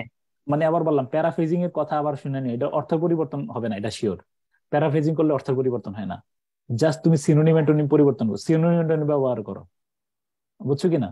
হ্যাঁ, এরপরে এবং সেন্টেন্সের কাঠামো পরিবর্তন করো, দ্যাটস ওকে। তুমি কপিরাইটের আওতা থেকে তুমি বেঁচে গেছো। এখন শুনো, এই 3টা শব্দ দিয়ে তুমি বানাই, আরো কথা আছে আমি শেষ করে আচ্ছা বলতেছি। আচ্ছা সেন্টেন্স মেকিং এর 10টা বাক্য পরে বলতেছি এটা নিয়ে। আচ্ছা চলো ইবিসিএস দেখো তো, আমরা দেখো এই যে কোল্ড টার্কি, এরপরে কি বলো প্রিডেটরস, এই যে সিমুলেটর, এই শব্দগুলো আমরা কি করব বলো তো, একটু করে ফেলবো। এই দেখো write the meaning of the words in English. দেখবা যে অনেক শব্দের অর্থ জানো না, কিন্তু যদি প্যাসেজের মধ্যে এই শব্দটা খুঁজে পাও অর্থ অনুমান করতে সহজ হবে, অন্তত পক্ষে কাছাকাছি দিয়ে একটা অনুমান অর্থ করতে পারবা। এরপরে দেখো বিশেষত এই যেমন ধরো কি বলছে, মেক সেন্টেন্সেস, এই যে মেন্টাল হেলথ, প্লিজ খেয়াল করে দেখো, পজিটিভ অ্যাপ্রোচ, হ্যাঁ, এরপর দেখো এই যে রেসপন্সিবিলিটি, সাসপেনশন, এগুলো তো সহজ শব্দ আসছে এখন বাক্যগুলো তৈরি করতে। এবং গিভেন দ্য, আচ্ছা এই দেখো পাওয়ারফুল, এটা সিনোনিম অ্যান্টোনিমটা কি হইতে পারে? তুমি যদি প্যাসেজ পড়ো তাহলে অর্থ অনুমান করতে সুবিধা হবে। বিশেষত যদি সবগুলো নাও পড়ো, অন্তত পক্ষে এই যে সেন্টেন্স মেকিং এর জন্য যে 10টা শব্দ দেয়া আছে তুমি দেখো, তুমি আগে এই প্রশ্নগুলো পড়ার সাথে সাথে এইটা পড়েও একটা মানসিক প্রস্তুতি নিবা যে মেন্টাল হেলথ দিয়ে আমি বাক্য বানাতে পারবো কিনা, পজিটিভ অ্যাপ্রোচ দিয়ে আমি একটা বাক্য বানাতে পারবো কিনা। যদি এই ধরনের বাক্য বানানোর আশঙ্কা থাকে, কি ধরনের বাক্য একটু দেখো এখানে, যে আমি একবার এই যে দেখো এই অংশটা পড়ো, বাক্য যদি বানাও যে হ্যাঁ, এই যেমন ধরো এটাকে পড়ানো, তারপর আমি বলতেছি বাক্য বানাই আমরা কিভাবে, বাক্যের মধ্যে আমার একটা পার্সোনালিটি ফুটে ওঠা উচিত। এই যে 10টা বাক্য বানাবো স্যার, কিন্তু অবশ্যই 10টা বাক্য পড়বেন, কারণ এই 10টা বাক্য যদি না পড়ে স্যার আমাকে নাম্বার দিতে পারবেন না, এটা তো জানো। কারণ 10টা বাক্যে কত নম্বর বলো? 10 নাম্বারই। স্যার কি বাক্যটা না দেখে নাম্বার দিতে পারবেন? না স্যার। তুমি বলতে পারবে না আমি বলতে পারবো না আমার রচনা পুরোটা পড়ছেন কিনা স্যার, নিশ্চিত না। তুমি কি মনে করো স্যার লাইন বাই লাইন পুরো রচনা পড়ছে? না। কিন্তু স্যার যে সেন্টেন্স মেকিং এর 10টা বাক্য পড়ছে এটা তো শিওর। এটা শিওর। জি স্যার। মানে পার্সোনালিটি দেখাবে, পার্সোনালিটি, যে মাইক করছো গিয়া স্যার এখানে দেখেন আমি কি জিনিস, এমন বাক্য লিখবা। এবার বাক্যের মধ্যে মানুষের পার্সোনালিটি ফুটে ওঠে। আমি একটা বাক্য দেখাই এখানে, নিজের আভিজাত্যের পরিচয় দেব। এই দেখো সেন্টেন্স মেকিং এর 10 বাক্যে নিজের মানে এরিস্টোক্রেসির প্রমাণ দেব। এরিস্টোক্রেসিটা কি? স্ট্যান্ডার্ড বাক্য গঠনের চেষ্টা করব, কারণ এই 10টি বাক্য নিশ্চিতভাবে পরীক্ষক পরেই নাম্বার দিয়ে থাকেন। যেমন পরীক্ষা আসছে কত নম্বর, কত না 41তম বিসিএস এ আসছে পার্ট অফ দিয়ে বাক্য রচনা করতে। আমি দেখছিলাম কোন একটা গাইড বইয়ে পার্ট অফ দিয়ে বাক্য বানাইছে, এটা Rahela is a part of my life. এটা একটা বাক্য, বাক্য কি ভুল হয়েছে? মোটেও না। কিন্তু তুমি যদি লিখো Crimea was once upon a time an important part of Ukraine, but Russia occupied it in 2014. অথবা secularism is an important part of our constitution, which was formulated in 1972. Please তোমরা কি আমার সাথে বলবা যে তিনটা বাক্যই সঠিক, যে পার্ট অফ দিয়ে এই বাক্যটা লিখছে অথবা পার্ট অফ দিয়ে নিচের এই দুইটা বাক্যের কোনটা লিখছে, তাদের দুইজনের চিন্তা চেতনা, পার্সোনালিটি, জ্ঞান গরিমার বিষয়টা কি এক না ভিন্ন? ভিন্ন স্যার। আমি তোমারে বুঝাইতে চাই, সেও 1 নম্বর পাইছে আর সেও 1 নম্বর পাইছে, কিন্তু এই বাক্যটা, এই ধরনের বাক্য যারা লিখছে তার ব্যাপারে স্যারের মেজাজটা ভালো, রচনার মধ্যে 2টা নাম্বার বাড়াই দিতে চাইবেন, এখানে নাম্বার 1টা বাড়াই দিতে পারবেন না, কিন্তু বুঝবেন যে একটা চিন্তা, একটা পার্সোনালিটি সম্পন্ন মানুষ, ক্রিয়েটিভ থিঙ্কিং আছে তার ভিতরে। আমি কি বুঝাইতে পারছি তোমারে? এখন তো এই জন্য তোমরা এই হাবিজাবি, এই করিম ফরিম, এই ধরনের বাক্য, অনেকে আমরা কি কাজ করি, দাঁড়াও এরকম উদ্ভট, আমি চিটং এ একটা ব্রাঞ্চে খাতা দেখছি, দাঁড়াও 40তম বিসিএস এর চট্টগ্রাম ব্রাঞ্চে আমি মডেল টেস্টে, শুনো ঘটনা তোমারে বলি, এই প্রশ্নটাই আমি মডেল টেস্টে দিছি। শুনো কোনটা, এটা এই প্রশ্নটা হুবহু মডেল টেস্টে দিয়ে দিছি। দেওয়ার পরে একজন লিখছে ইনক্লিনেশন দিয়ে বাক্য বানাইছে কি জানো? Inclination is an important word in English dictionary. Blight is an important word, but I don't know the meaning of it. I don't know its meaning. এরপরে subsume is a word that touches my heart. তুমি চিন্তা করতে পারছো বাক্য কি হয়েছে না? Sir তারা কি মার্ক পাবে এরকম বাক্য লিখে? সে বাক্য লিখে দিচ্ছে, মানে তুমি চিন্তা করে দেখো যে হাউ ননসেন্স। সে মনে করতেছে এটা, সে বিসিএস পরীক্ষার্থী, এটা সে ভুলে গেছে। মনে রাখবা, আরে তোমরা যে কথা শুনতেছো না, তোমার মধ্যে এই যে, আমি কতজনের নাম বলবো, এই যে তোমাদের মধ্যেই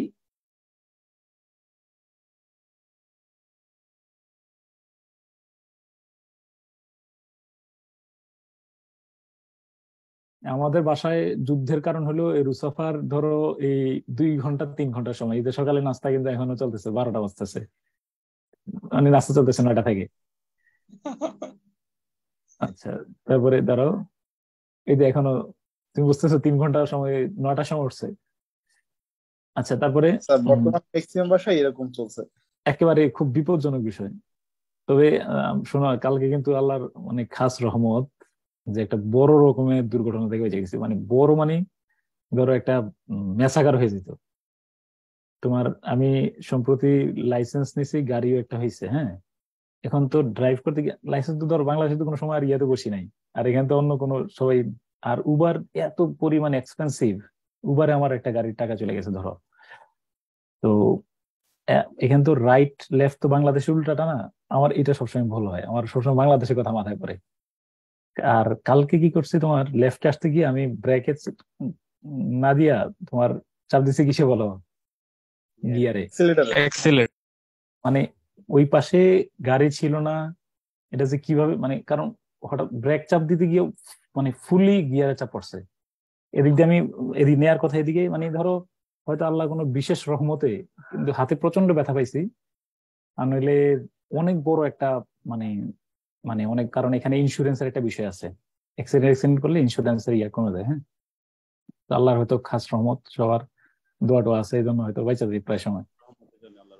হ্যাঁ, আচ্ছা তারপরে কি বল, তোমার কি বললাম না, কোন প্রসঙ্গ থেকে এখানে আসলাম? ইনক্লাইনেশনের, ইনক্লিনেশন। শোনো শোনো, মনে রাখবা তুমি এখানে, তুমি মনে করতেছো তোমার কোনো পরিচয় নাই, কিন্তু স্যার ভাবতেছেন সে তো এডমিন ক্যাডার, সে পুলিশ, সে একটা জাতিকে নেতৃত্ব দেবে। তোমার খাতার মধ্যে তোমার খুঁজে বের করেন। এমিউ খান স্যারের আমি বললাম শোনো, স্যার বললাম যে 34তম বিসিএস এর আমি রিটার্ন পরীক্ষা দেবো, ওই কনফিডেন্সে মা মেডিসিনের সামনে দাঁড়ায় আছি, স্যার তো পরীক্ষার খাতা দেখেন। স্যারের বললাম যে স্যার একটা পরামর্শ দেন। তো স্যার বললো যে শরীফ তোমার খাতার আমি পড়বো কিনা সেটাকে নিশ্চিত করো। আমি বললাম স্যার কি বললেন? বললো যে সব খাতা পড়তে হয় না, যদি এভারেজ 50-45 নম্বর দিতে হয় দিয়ে দিলে হয়, তুমি কি আর এগুলো চ্যালেঞ্জ করে ইয়ে করতে পারবা? এটা বুঝে মোটামুটি খাতা দেওয়ার ভিতরে ইয়াটা দেওয়া হয়নি। দাঁড়াও একটু সবার একটু আমি সামলাই আসি।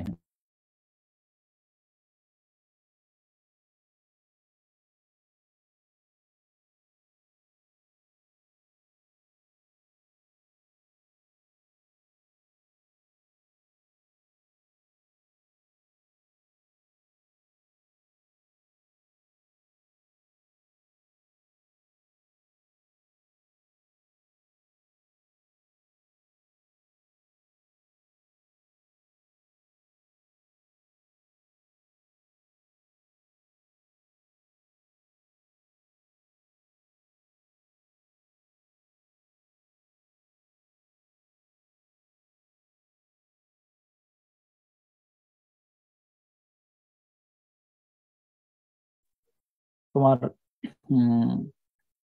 এরপর বললো যে ওই খাতাটা পড়বো কিনা, তো বললো যে খাতা পড়ার জন্য তোমার খাতা আমার চোখ আটকায় রাখবে।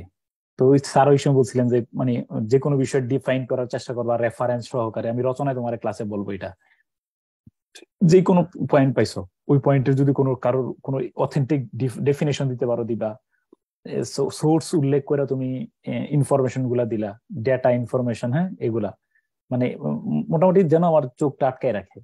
তো এই জন্য তোমারে বললাম কি যে খাতার প্রেজেন্টেশন ওই যে আবার ইংলিশের মধ্যেও এই যে তোমার কোনো বানান ভুল হয় নাই, ভুল হয় নাই, এই যে ভুলগুলো করা যাবে না বলে দিচ্ছি, স্পেলিং, এরপরে কি বলো গ্রামাটিক্যাল এরর, ওভার রাইটিং, এই বিষয়গুলো এড়াই গেলে ইনশাল্লাহ ভালো নম্বর পাবো। অর্থাৎ আমি প্রমাণ করব যে এখানে আমি ভালো করছি, মানে এইখানে আমার একদম সুস্পষ্ট নিট এন্ড ক্লিন। তো দেখো এই অংশটা, তো যেহেতু আমাকে স্যার দেখছেন যে আমি এখানে আমার ব্যক্তিত্ব পরিমাপ করেন, এই ধরনের উদ্ভট বাক্য লিখে আমি আমার নিজেকে ধ্বংস করব না পারলে কৌশলে অন্য একটা সিস্টেম বের করব। যেমন তো আমি বললাম যে বলো ইনক্লিনেশন, একটু খেয়াল করো, যদি আমি ইনক্লিনেশন, ব্লাইট, সাবজিউম এই বাক্যগুলো প্যাসেজে খুঁজে পাই এবং প্যাসেজের বাক্যটাকে প্যারাফ্রেজ করে লিখি, তাহলে নাম্বার পাওয়া যাবে কিনা সেটা বলো। আর যদি এই ধরনের হাবিজাবি বাক্য লিখো, তো সেই জন্য আমি বলছি প্যাসেজের প্রশ্নগুলো পড়ে সাথে সাথে গ্রামারের প্রশ্নগুলো আমি পড়ে ফেলবো। পড়লে আমি কি করতে পারবো বলো, স্ট্যান্ডার্ড বাক্য তৈরি করতে আমার সুবিধা হবে। তোমরা কি আমার পয়েন্টটা বুঝতে পারছো? জি স্যার।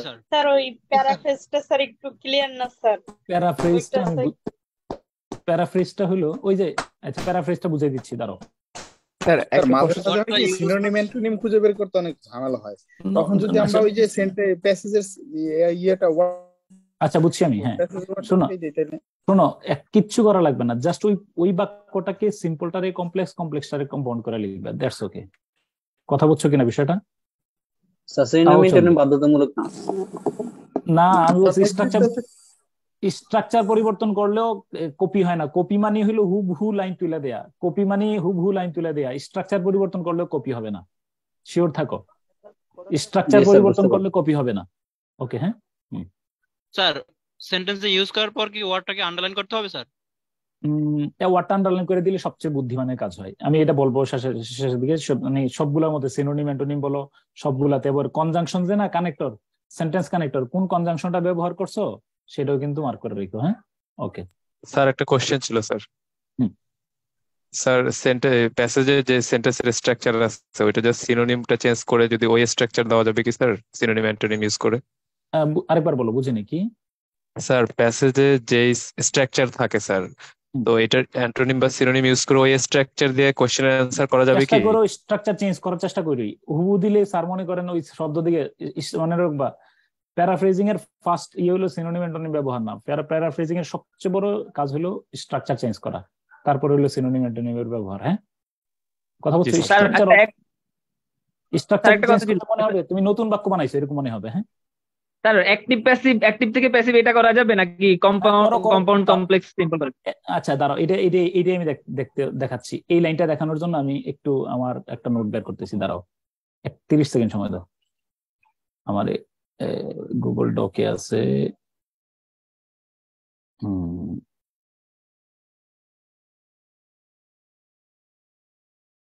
গুগল ডকে আছে, হ্যাঁ শেয়ার করি। হ্যাঁ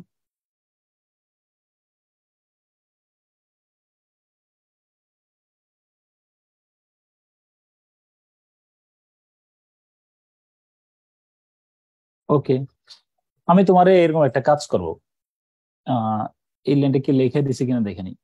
ও যেসব ওই যে তুমি যে প্রশ্ন করছো লেখা আছে,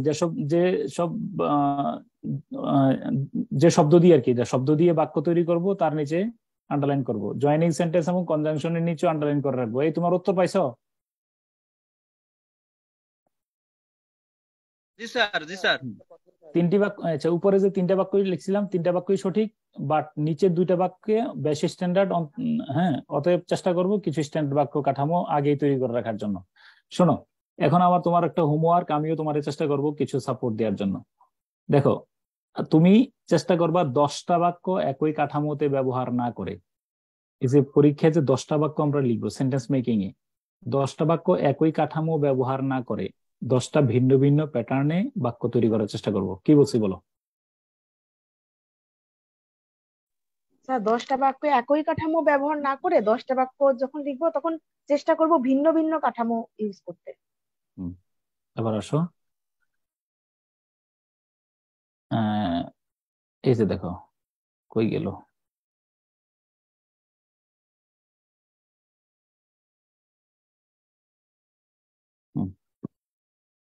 যেমন ধরো আমি চেষ্টা করি দেখি তোমার কিছু বাক্য তৈরি করে দেওয়া যায় কিনা। হ্যাঁ,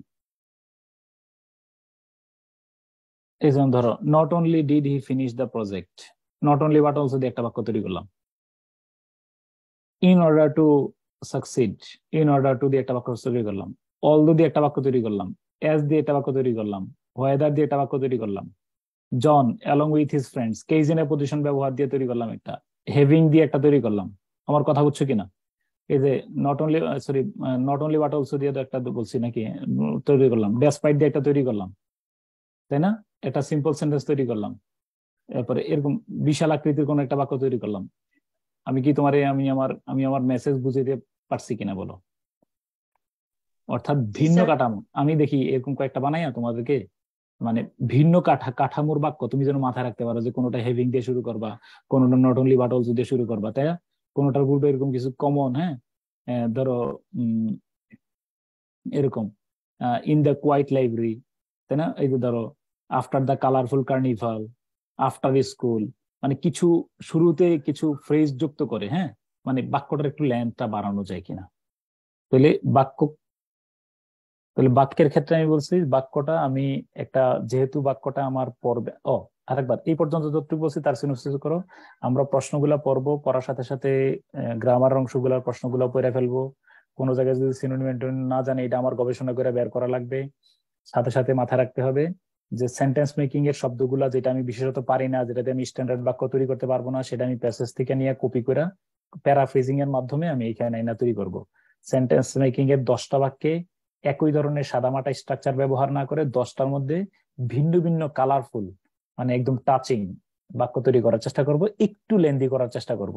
এবং লেন্দি করার মানে হলো, লেন্দি করার একটা অন্যতম ওয়ে হলো কেজ ইন এ পজিশন।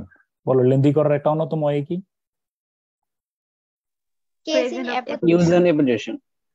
ধরো, হ্যাঁ তুমি যদি বলো যে ধরো প্রফেসর আখতারুজ্জামান ইজ ইন, হ্যাঁ বা ডক্টর ইউনুস, হ্যাঁ doctor Yunus is the first Nobel laureate of Bangladesh, হ্যাঁ তাহলে ডক্টর ইউনুস বইলা কমা দিয়ে যদি তুমি বলো যে founder of Grameen bank and former professor of Chittagong university is the first lawyer, তাহলে কি আর একটু বাড়লো না লেন্থটা?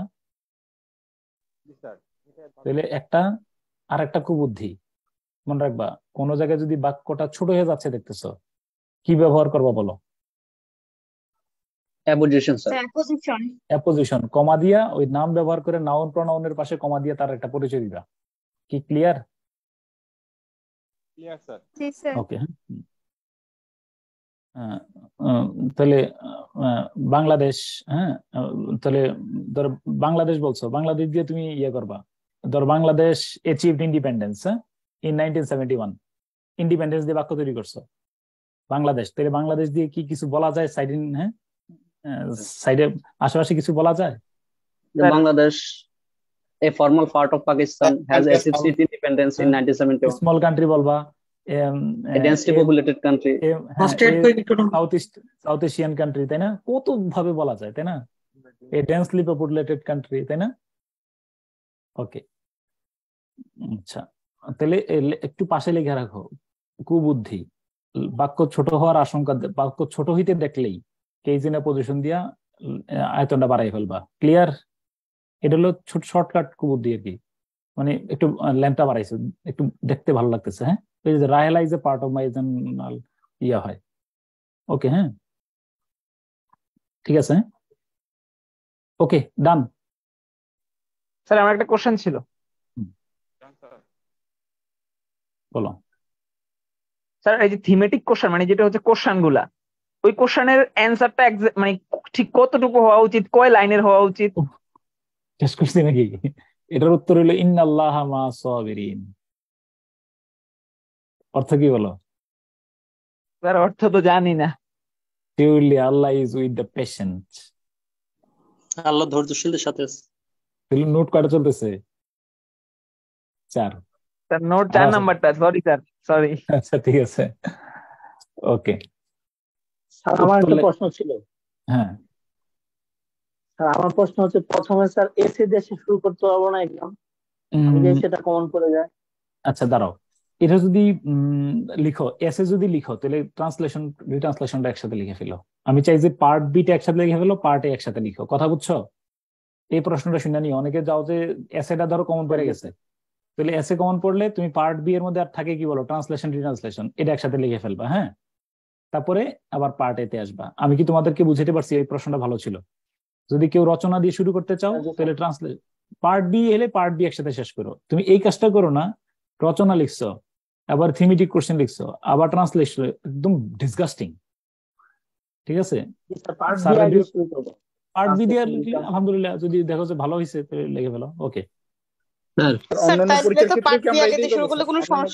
No problem, no problem. Part B হলে পার্ট বি শেষ করে ফেলো, রচনা এবং ট্রান্সলেশন ট্রান্সলেশন, এরপরে পার্ট এ লেখো। ওকে আচ্ছা, এবার আসো পরে পরে প্রশ্ন নিতেছি, দাঁড়াও, অনেকে আবার ঘুম ঘুম চলে আসবে। আচ্ছা, উত্তর লেখার সময় প্লেজারিজম বা প্লেগিয়ারিজম যেটাই বলো, মানে কুম্ভীলক বৃত্তি সম্পূর্ণরূপভাবে এড়িয়ে চলতে হবে। অর্থাৎ কোন ধরনের প্রশ্নের উত্তরেই প্যাসেজ থেকে হুবহু লাইন কপি করা যাবে না, তবে প্যারাফ্রেজিং করে লেখার সুযোগ আছে। আমরা চোরামি করি 4 জায়গায়, সরি হুবহু লাইন তুলে দেওয়ার আশঙ্কা আছে 4 জায়গায়। হুবহু প্যাসেজ থেকে লাইন মেরা দিতেছে। 1 নম্বরে থিমেটিক কোশ্চেন এই কাজ করি, সামারিতে এই কাজ করি, লেটার টু এডিটরে এই কাজ করি, সেন্টেন্স মেকিং এ এই কাজ করি। আমার কথা বুঝছো কিনা? তাহলে আমরা কি করবো না বলো? এই 4 জায়গায় কোথাও প্যাসেজ থেকে হুবহু চুরি করবো না স্যার, চুরি করবো না। আমি জানি না এখানে লিখছি কিনা। আর একটা কথা শোনো, আরেকটা ফালতু কাজ করি। তুমি দেখে এই কাজটা দেখো যে আস্তে করে কাজটা করে ফেলবো। আমি খাতা গুলা দেখা বাস্তব অভিজ্ঞতা বলি। থিমেটিক কোশ্চেনে যেই বাক্যটা লিখছো না, হ্যাঁ থিমেটিক কোশ্চেনে তুমি নিজে একটা বাক্য লিখছো, এটার হুবহু কোথায় মারছো জানো কিনা? সামারিতে। এই যে আমি আচ্ছা এটা মারতে পারো, মানে তুমি একই বাক্য ধরো মিলছে, থিমেটিক কোশ্চেনের বাক্যটা সামারিতে লাগানো যায় ধরানো। তুমি কি একটু স্ট্রাকচার চেঞ্জ করতে পারো না? একটু এদিক ওদিক করতে পারো না? ধরো একই বাক্য, মনে রাখবা একটা কথা, একই বাক্য যদি তুমি 2 বার ব্যবহার করো, একই বাক্য, একজন বক্তা একই বক্তৃতা 2 বার রিপিট করতেছে অবিকল, তখন সেটা মনে করবে সে মানে মুখস্থ করে বলতেছে। এটা ইমপ্রেস্টেজিয়াস। আমি কি বুঝিতে পারছি? তো একই প্রশ্নের উত্তর তুমি এটা কি একই থিমেটিক কোশ্চেনের লেখাই না আবার অবিকল আল্লাহর হস্তে কাজটা করবে না। তো প্রয়োজনে হ্যাঁ তাহলে আমার কথাটা আমি এখানে বুঝিয়ে দিলাম যে আমরা 4 জায়গার মধ্যে একই বাক্য ঘুরে ফিরে লিখতে পারি। Thematic question, summary, letter to editor, sentence making. এই 4 জায়গার মধ্যে দেখবা যে হুবহু অবিকল বাক্য ব্যবহার করার একাধিক জায়গায় সুযোগ থাকে। আমরা কি অবিকল লিখবো নাকি চেঞ্জ করে লিখবো? অবশ্যই অবশ্যই দাড়ি কমা দিয়ে হইলো একটা শব্দ হইলে চেঞ্জ করে লিখো। আল্লাহর রাস্তায় তাড়াহুড়া করতে গিয়ে এই কাজটা করে যদি স্যারের চোখে পড়ো, এটা তোমার জন্য ড্রব্যাক, নেগেটিভ। নাম্বার কাটবে না, কিন্তু এটা নেতিবাচক। স্যার আমার আমার আমার দুর্বলতা স্যারের সামনে উঠিয়ে দিয়েছি। স্যার স্যার পার্ট বি আগে লিখলে কি স্যার কোনো মানে স্যার নো প্রবলেম, কোনো সমস্যা নেই স্যার। আপনি কোনো স্যার সারাদের সেন্সের কোনো স্যার এরকম কোনো সেন্স আসে নাকি স্যার আগে পার্ট বি লিখলো বা পার্ট এর? না, কোনো সমস্যা নেই, মনে রাখবো। তাহলে স্যার এটা নিয়ে ইয়ে করুন, রচনা লিখে কোনো সমস্যা নেই, তোমার স্বাধীনতা, এখানে কোনো নিয়ে আছে কিনা। বরং এটা যদি তুমি দেখো যে রচনাটা একদম ভালো লিখতে পারছো, a good beginning is half ডান, তখন স্যারের একটা ভালো ইয়ে তৈরি হবে। দাঁড়াও আমি তোমার একটু বলে রাখি, তোমার এই 34তম বিসিএস না, 34তমের বিসিএস প্রশ্নগুলা নিয়ে দেখো। ওই পলাশির যুদ্ধ, বঙ্গ সমতট হরিকেল, এই জাতীয় একটা প্রশ্ন আসছিল বাংলাদেশ অ্যাফেয়ার্স ফার্স্ট পেপারে। ওই সময় ফার্স্ট পেপার ছিল জনপদ গুলো, জনপদ নিয়ে। শোনো 34-এর প্রথম প্রশ্নটা না, শোনো 34 না 35 সব বলে গেছি, দেখো তো একটু, নাকি 35-এ না 34-এ, ওই তোমার 4টা করে সেট আর কি প্রশ্ন। হ্যাঁ, এই এক শোনো আমার কথা শোনো, আমার বাকি সবগুলা, বাকি 9টা সেট, মোটামুটি 9টা প্রশ্নই আমার মোটামুটি নিয়ন্ত্রণে আছে। নিয়ন্ত্রণের নাই প্রথম প্রশ্নটাই শুধু আমার এই জনপদ গুলোর কথা আমি রিভাইজ করি নাই, মাথা হয়ে যায়। এখন আমি লিখছি বানাইয়া, বিশ্বাস করো। হ্যাঁ 35-এ আমি যখন প্রথম আমরা শুরু করছি, কি শুরু করছি বলো, এই যে নতুন সিলেবাস, শোনো তখন এই প্রথম আমি, পরে সংবিধান আছে, মুক্তিযুদ্ধ আছে, ওইগুলো নিয়ে লিখলে আমি ধুমিয়ে লিখতে পারতাম। শুধু প্রথম প্রশ্নটা খারাপ করার কারণে আমার প্রথম মঞ্চে ছিল দূর কাইটা দেই, কাটলে কি হইতো, আরে কাটলে তো আবার স্যার দেখবো যে শুরুতে কাটাকাটি করছে, আবার সময়ও কম। বিশ্বাস করো এত বেশি পরিমাণে অন্তর্যাতনায় ছিলাম যে বাকি প্রশ্ন পুরো পরীক্ষার উপর প্রভাব ফেলছে। আমার শুধু মাথা পিটিতে ইচ্ছে করছিল যে আমি কেন সংবিধান দিয়ে আনসার করলাম না। আমার শয়তানে দোষ ছিল। শয়তানটা হলো আমি দেখলাম যে 10টা প্রশ্ন উত্তর লিখতে হবে। দেখো তো সবগুলো প্রশ্ন উত্তর লেখার কথা ছিল না 35-এ, আছে নাকি কারোর কাছে প্রশ্নটা? জি স্যার আছে। তো আমার এই শয়তানে বুদ্ধি দিছে আমার, যেহেতু সবগুলো লিখতে হবে, আমি 1 নম্বর থেকে লেখা শুরু করছি। 1 নম্বর তো আমি কারবার সারিয়ে দিছি, এই প্রশ্ন তো আমার ভালো করে নিয়ন্ত্রণে নাই, কিন্তু বাকি 2, 3 বাকিগুলো আমার নিয়ন্ত্রণে ছিল। বলো তোমরাই আমার আবার বলো, আমি যদি প্রথমে 3টা প্রশ্ন ভালো লিখতাম, আর এই দুর্বল যেটা আমি কম পারি সেটা যদি মাঝখানে দিয়ে আবার শেষে ভালো লিখতাম, আমার পরীক্ষাটা আরো ভালো হইতো না? এটাতে 59 আসছিল, এটাতে আমি 70-এর উপরে নাম্বার পাইতাম, 70-এর উপরে মার্কস পেতাম। স্যার কথা ছিল স্যার। হ্যাঁ স্যার বাংলাদেশ বিশ্ববিদ্যালয় কি স্যার আমি কি স্যার মানে প্রশ্ন এক না দিয়ে স্যার 2 দিয়ে অথবা 3 দিয়ে আচ্ছা উত্তর বুঝছি 2 নং প্রশ্ন লিখবা। 2 নং এ যে ক খ দিয়ে আবার কয়েকটা সাব ক্যাটাগরির প্রশ্ন আছে না, যেই সেটটা লিখবা পুরোটা লিখবা। এই কাজ করলে শেষ। যে 2 নং প্রশ্নের 4টা প্রশ্ন আছে, 4টা প্রশ্নের 2টা তুমি এইখানে লিখছো, 2টা পরে লিখছো, বাদ, ওই 2টা বাদ। তুমি 4 নম্বর লিখো না 10 নম্বর লিখো, কোনটা লিখবা আমি জানি না, তুমি যে কোনোটা দিয়ে শুরু করতে পারো। কিন্তু কি কাজ করবা, যেই সেগমেন্টটা লিখবা এটাই পুরোটা শেষ করবা, কইরা এরপর অন্য প্রশ্নে যাইবা। আমি কি বুঝাইতে পারছি কথাটা? স্যার একটা প্রশ্ন ছিল, 3 নং প্রশ্নে ক খ গ গ 4টা প্রশ্ন আছে, 4টা লিখে এরপরে শেষ করবা। হ্যাঁ ওকে, হ্যাঁ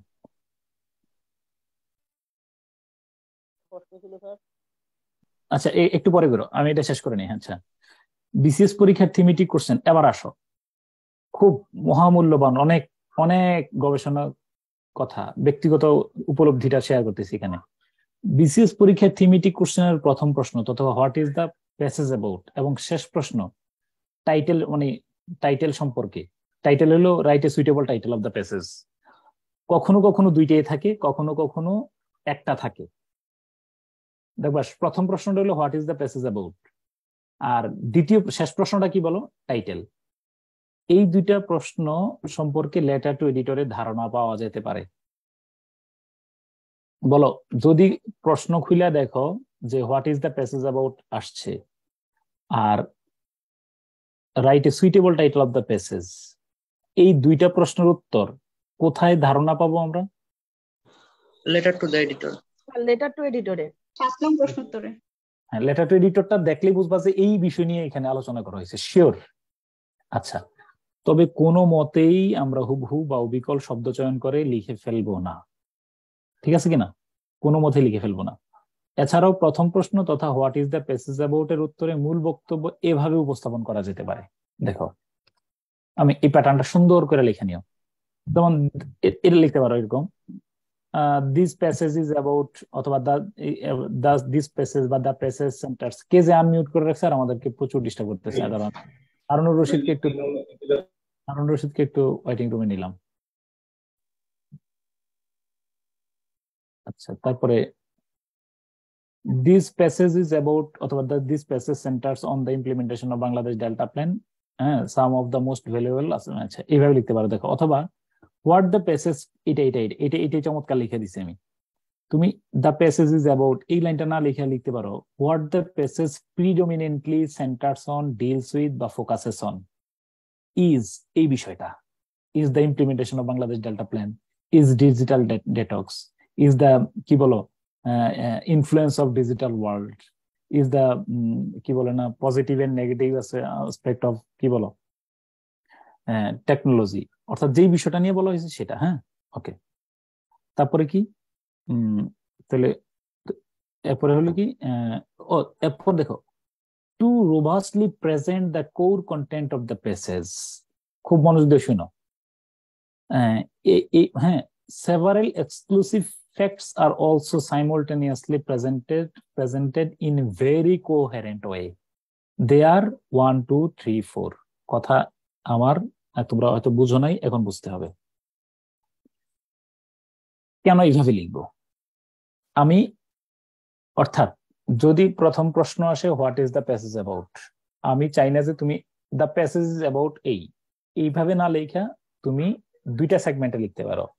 প্যাসেজটাতে মূলত যে বিষয়টা বিশেষভাবে ফোকাস করা হয়েছে এই প্যাসেজটিতে সেটা হলো এটা। তবে এই প্যাসেজটিকে আরো জোরালো করার জন্য, এই প্যাসেজের আইডিয়াটাকে আরো জোরালো ভাবে প্রেজেন্ট করার জন্য আরো কয়েকটা সাব পয়েন্ট আমার সাথে তোমরা আঙ্গুল তুলে রাখো। একটা প্যাসেজের 2 ধরনের আইডিয়া থাকে। একজন আনমিউট করে বলো, কয় ধরনের? 2 ধরনের। একটা হলো প্রিন্সিপাল আইডিয়া, একটা হলো সাবঅর্ডিনেট বা সাব আইডিয়া, সাবঅর্ডিনেট আইডিয়া। শুনো, হ্যাঁ হ্যাঁ হ্যাঁ, কি বলে? কেন লিখবো?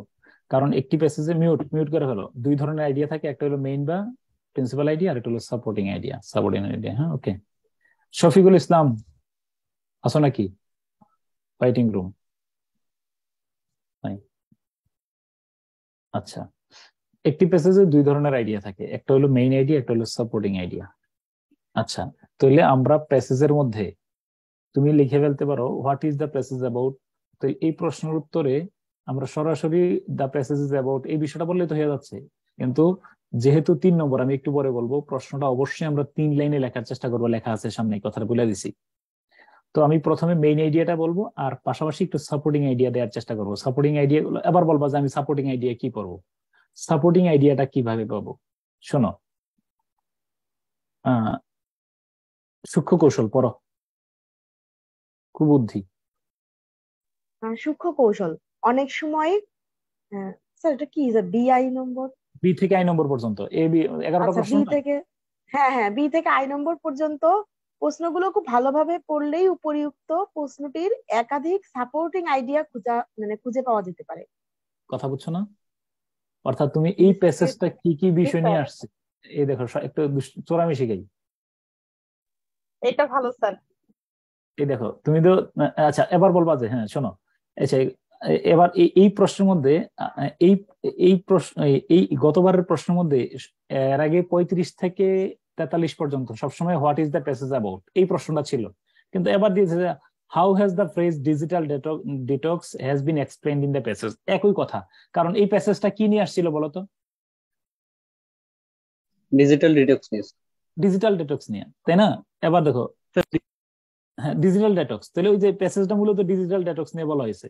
তুমি ওই এইভাবে ওই যে বাক্যটা লিখেছি কাঠামো ব্যবহার করে দেখো, এখানে হলো এই দেখো, the parents are reaction of parents about digital world, বলো প্যাসেজের মধ্যে চোরামি শিখো, বলো এই প্রশ্ন উত্তর প্যাসেজে না হাতাইয়া এখানে গবেষণা করো।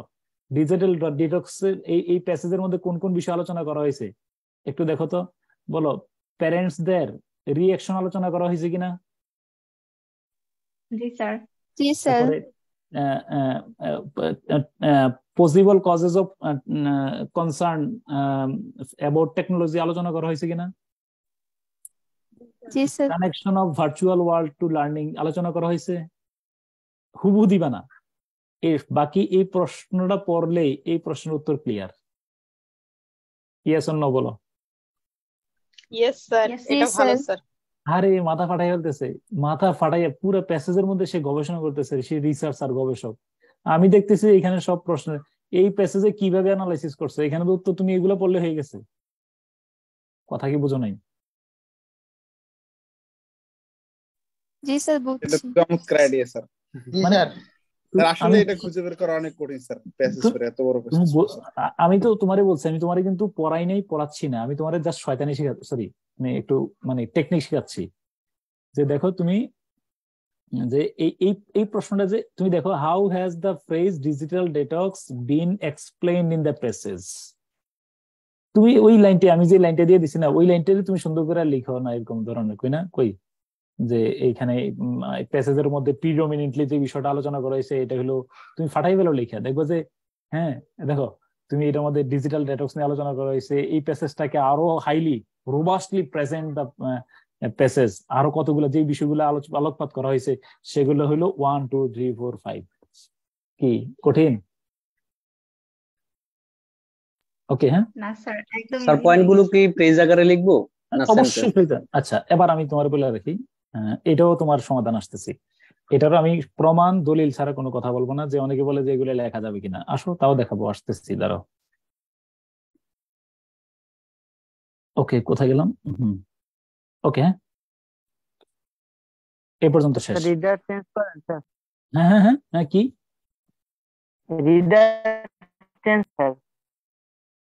আচ্ছা দাঁড়াও লেখা তো, তোমার কথা বুঝতে পারিনি। হ্যাঁ কিছু প্রশ্নের শুরুতে no doubt undoubtedly there is no hesitation to say the passage clearly sketches, the passage clearly describes, basically absolutely obviously it is wise to say, it is needless to mention, it goes without saying, হ্যাঁ এই ধরনের, এই যে এই ধরনের, বুঝছো কিনা? হ্যাঁ তাহলে এই ধরনের কি করব, ইমফেটিক ওয়ার্ড দিলে বাক্যটা জোরালো হয়। কথা বুঝছো? মনে রাখবা একটা, শোনো বাংলাদেশ 1971 সালে এক সাগর রক্তের বিনিময়ে স্বাধীনতা লাভ করেছে, এ কথা আমি দ্বিধাহীন ভাবে বলতে চাই। এই যে তুমি যে শুরুতে বলছো এই কথা আমি দ্বিধাহীন ভাবে বলতে চাই, তাতে it strikes the heart of the reader. মনে রাখবে প্রথমে এটাকে বলা হয় ইমফেটিক ফ্রেজ। বক্তব্যের পূর্বে কোনো একটা আকর্ষণীয় শব্দ দ্বারা, কোনো একটা জোরালো শব্দ দ্বারা পাঠকের দৃষ্টি আকর্ষণ করা। তাহলে কোনো কোনো প্রশ্নের উত্তরে যদি চাহিদা মতো মনে হয় যে এই কথা বলতে কোনো দ্বিধা নেই, তুমি চাইলে ইয়া দিতে পারো। ইভেন সেন্টেন্স মেকিং এর ক্ষেত্রেও তুমি এই ধরনের ইমফেটিক ফ্রেজ ব্যবহার করতে পারো। আমি কি বুঝাইতে পারছি? এটা হলো ইমফেটিক ফ্রেজ, দৃষ্টি আকর্ষণ করার জন্য, বক্তব্যকে জোরালো করার জন্য। ক্লিয়ার? ক্লিয়ার? নোট 7। আচ্ছা প্রশ্নের, আচ্ছা এবার শুনে রেখে খুচরা কয়েকটা কথা বলছি।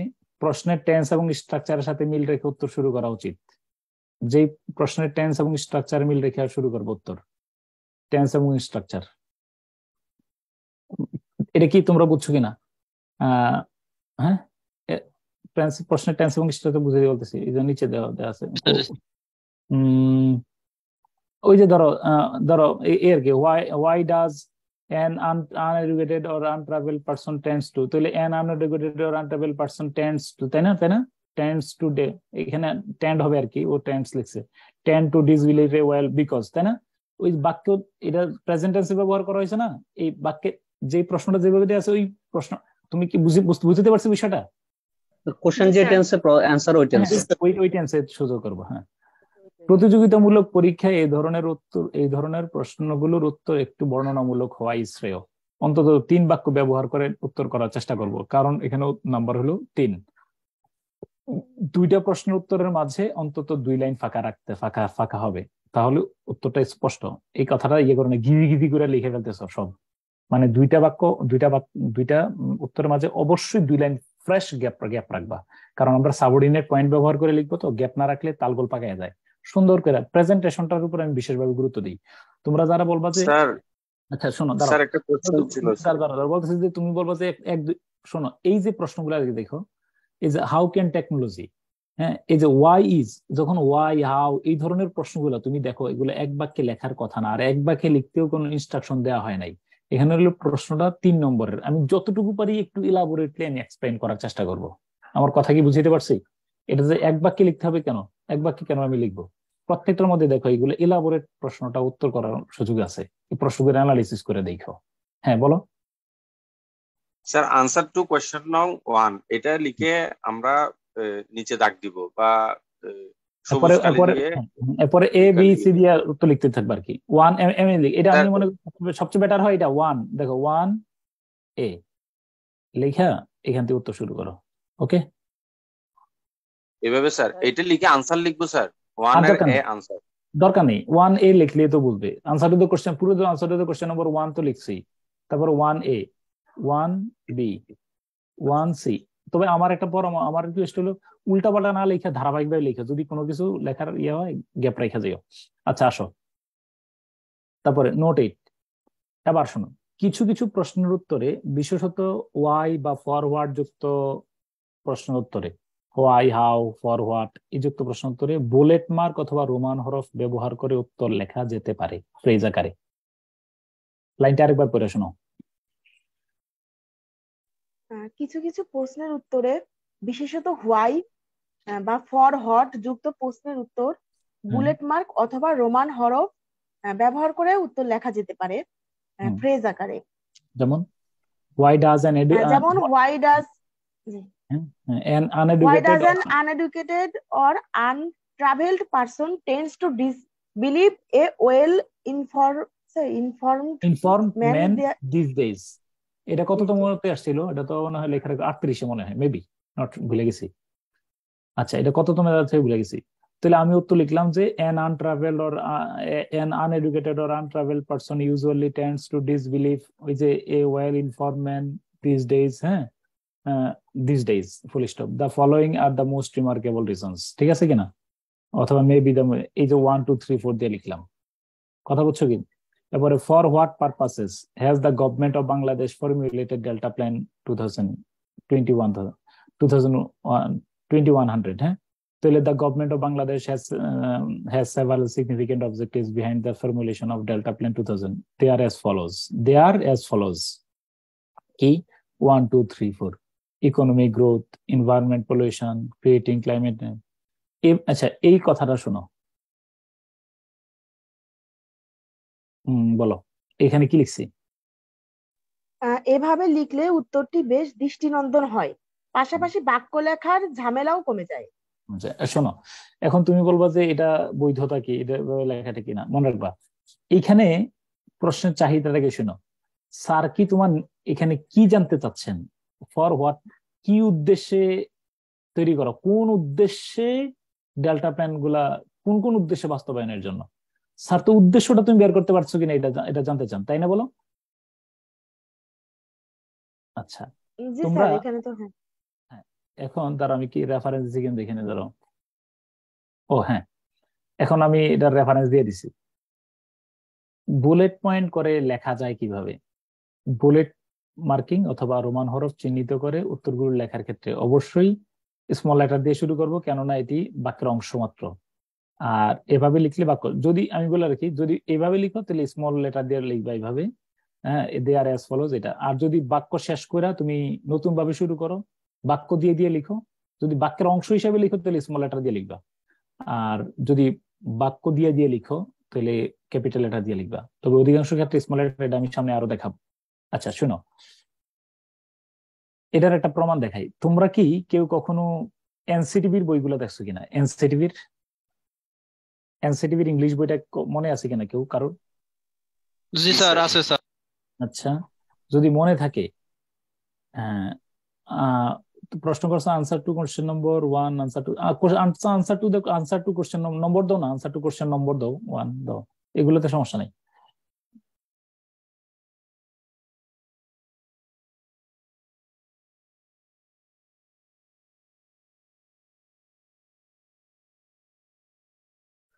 আচ্ছা, তো এখন একটু শোনো, ওই প্রথমে দেখবা একটু লেখা আছে লার্নিং আউটকাম, মনে আছে? প্রত্যেকটা বইয়ের শুরুতে হ্যাঁ দেখবা যে লেখা আছে by the end of the, after you have studies, অথবা by the end of the lesson you will learn, এরকম কথা লেখা আছে না? এগুলো পয়েন্ট আকারে লেখা থাকে।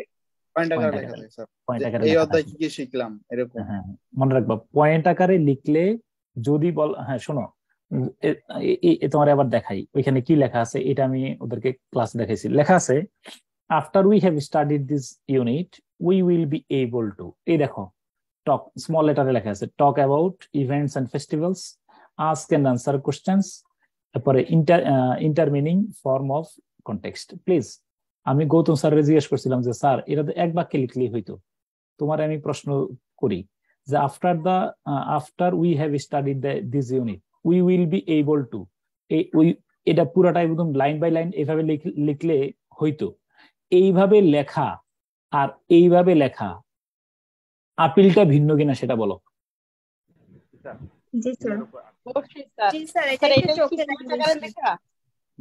কেউ যদি মানে বলে যে এটা এভাবে লেখো না, তুমি বলবা যে ভাই আপনি ওইভাবে লিখলে নো প্রবলেম, আমরা কি বলছি না জায়েজ, এটা তো ঠিক আছে, ওইটা লিখেন সমস্যা নেই।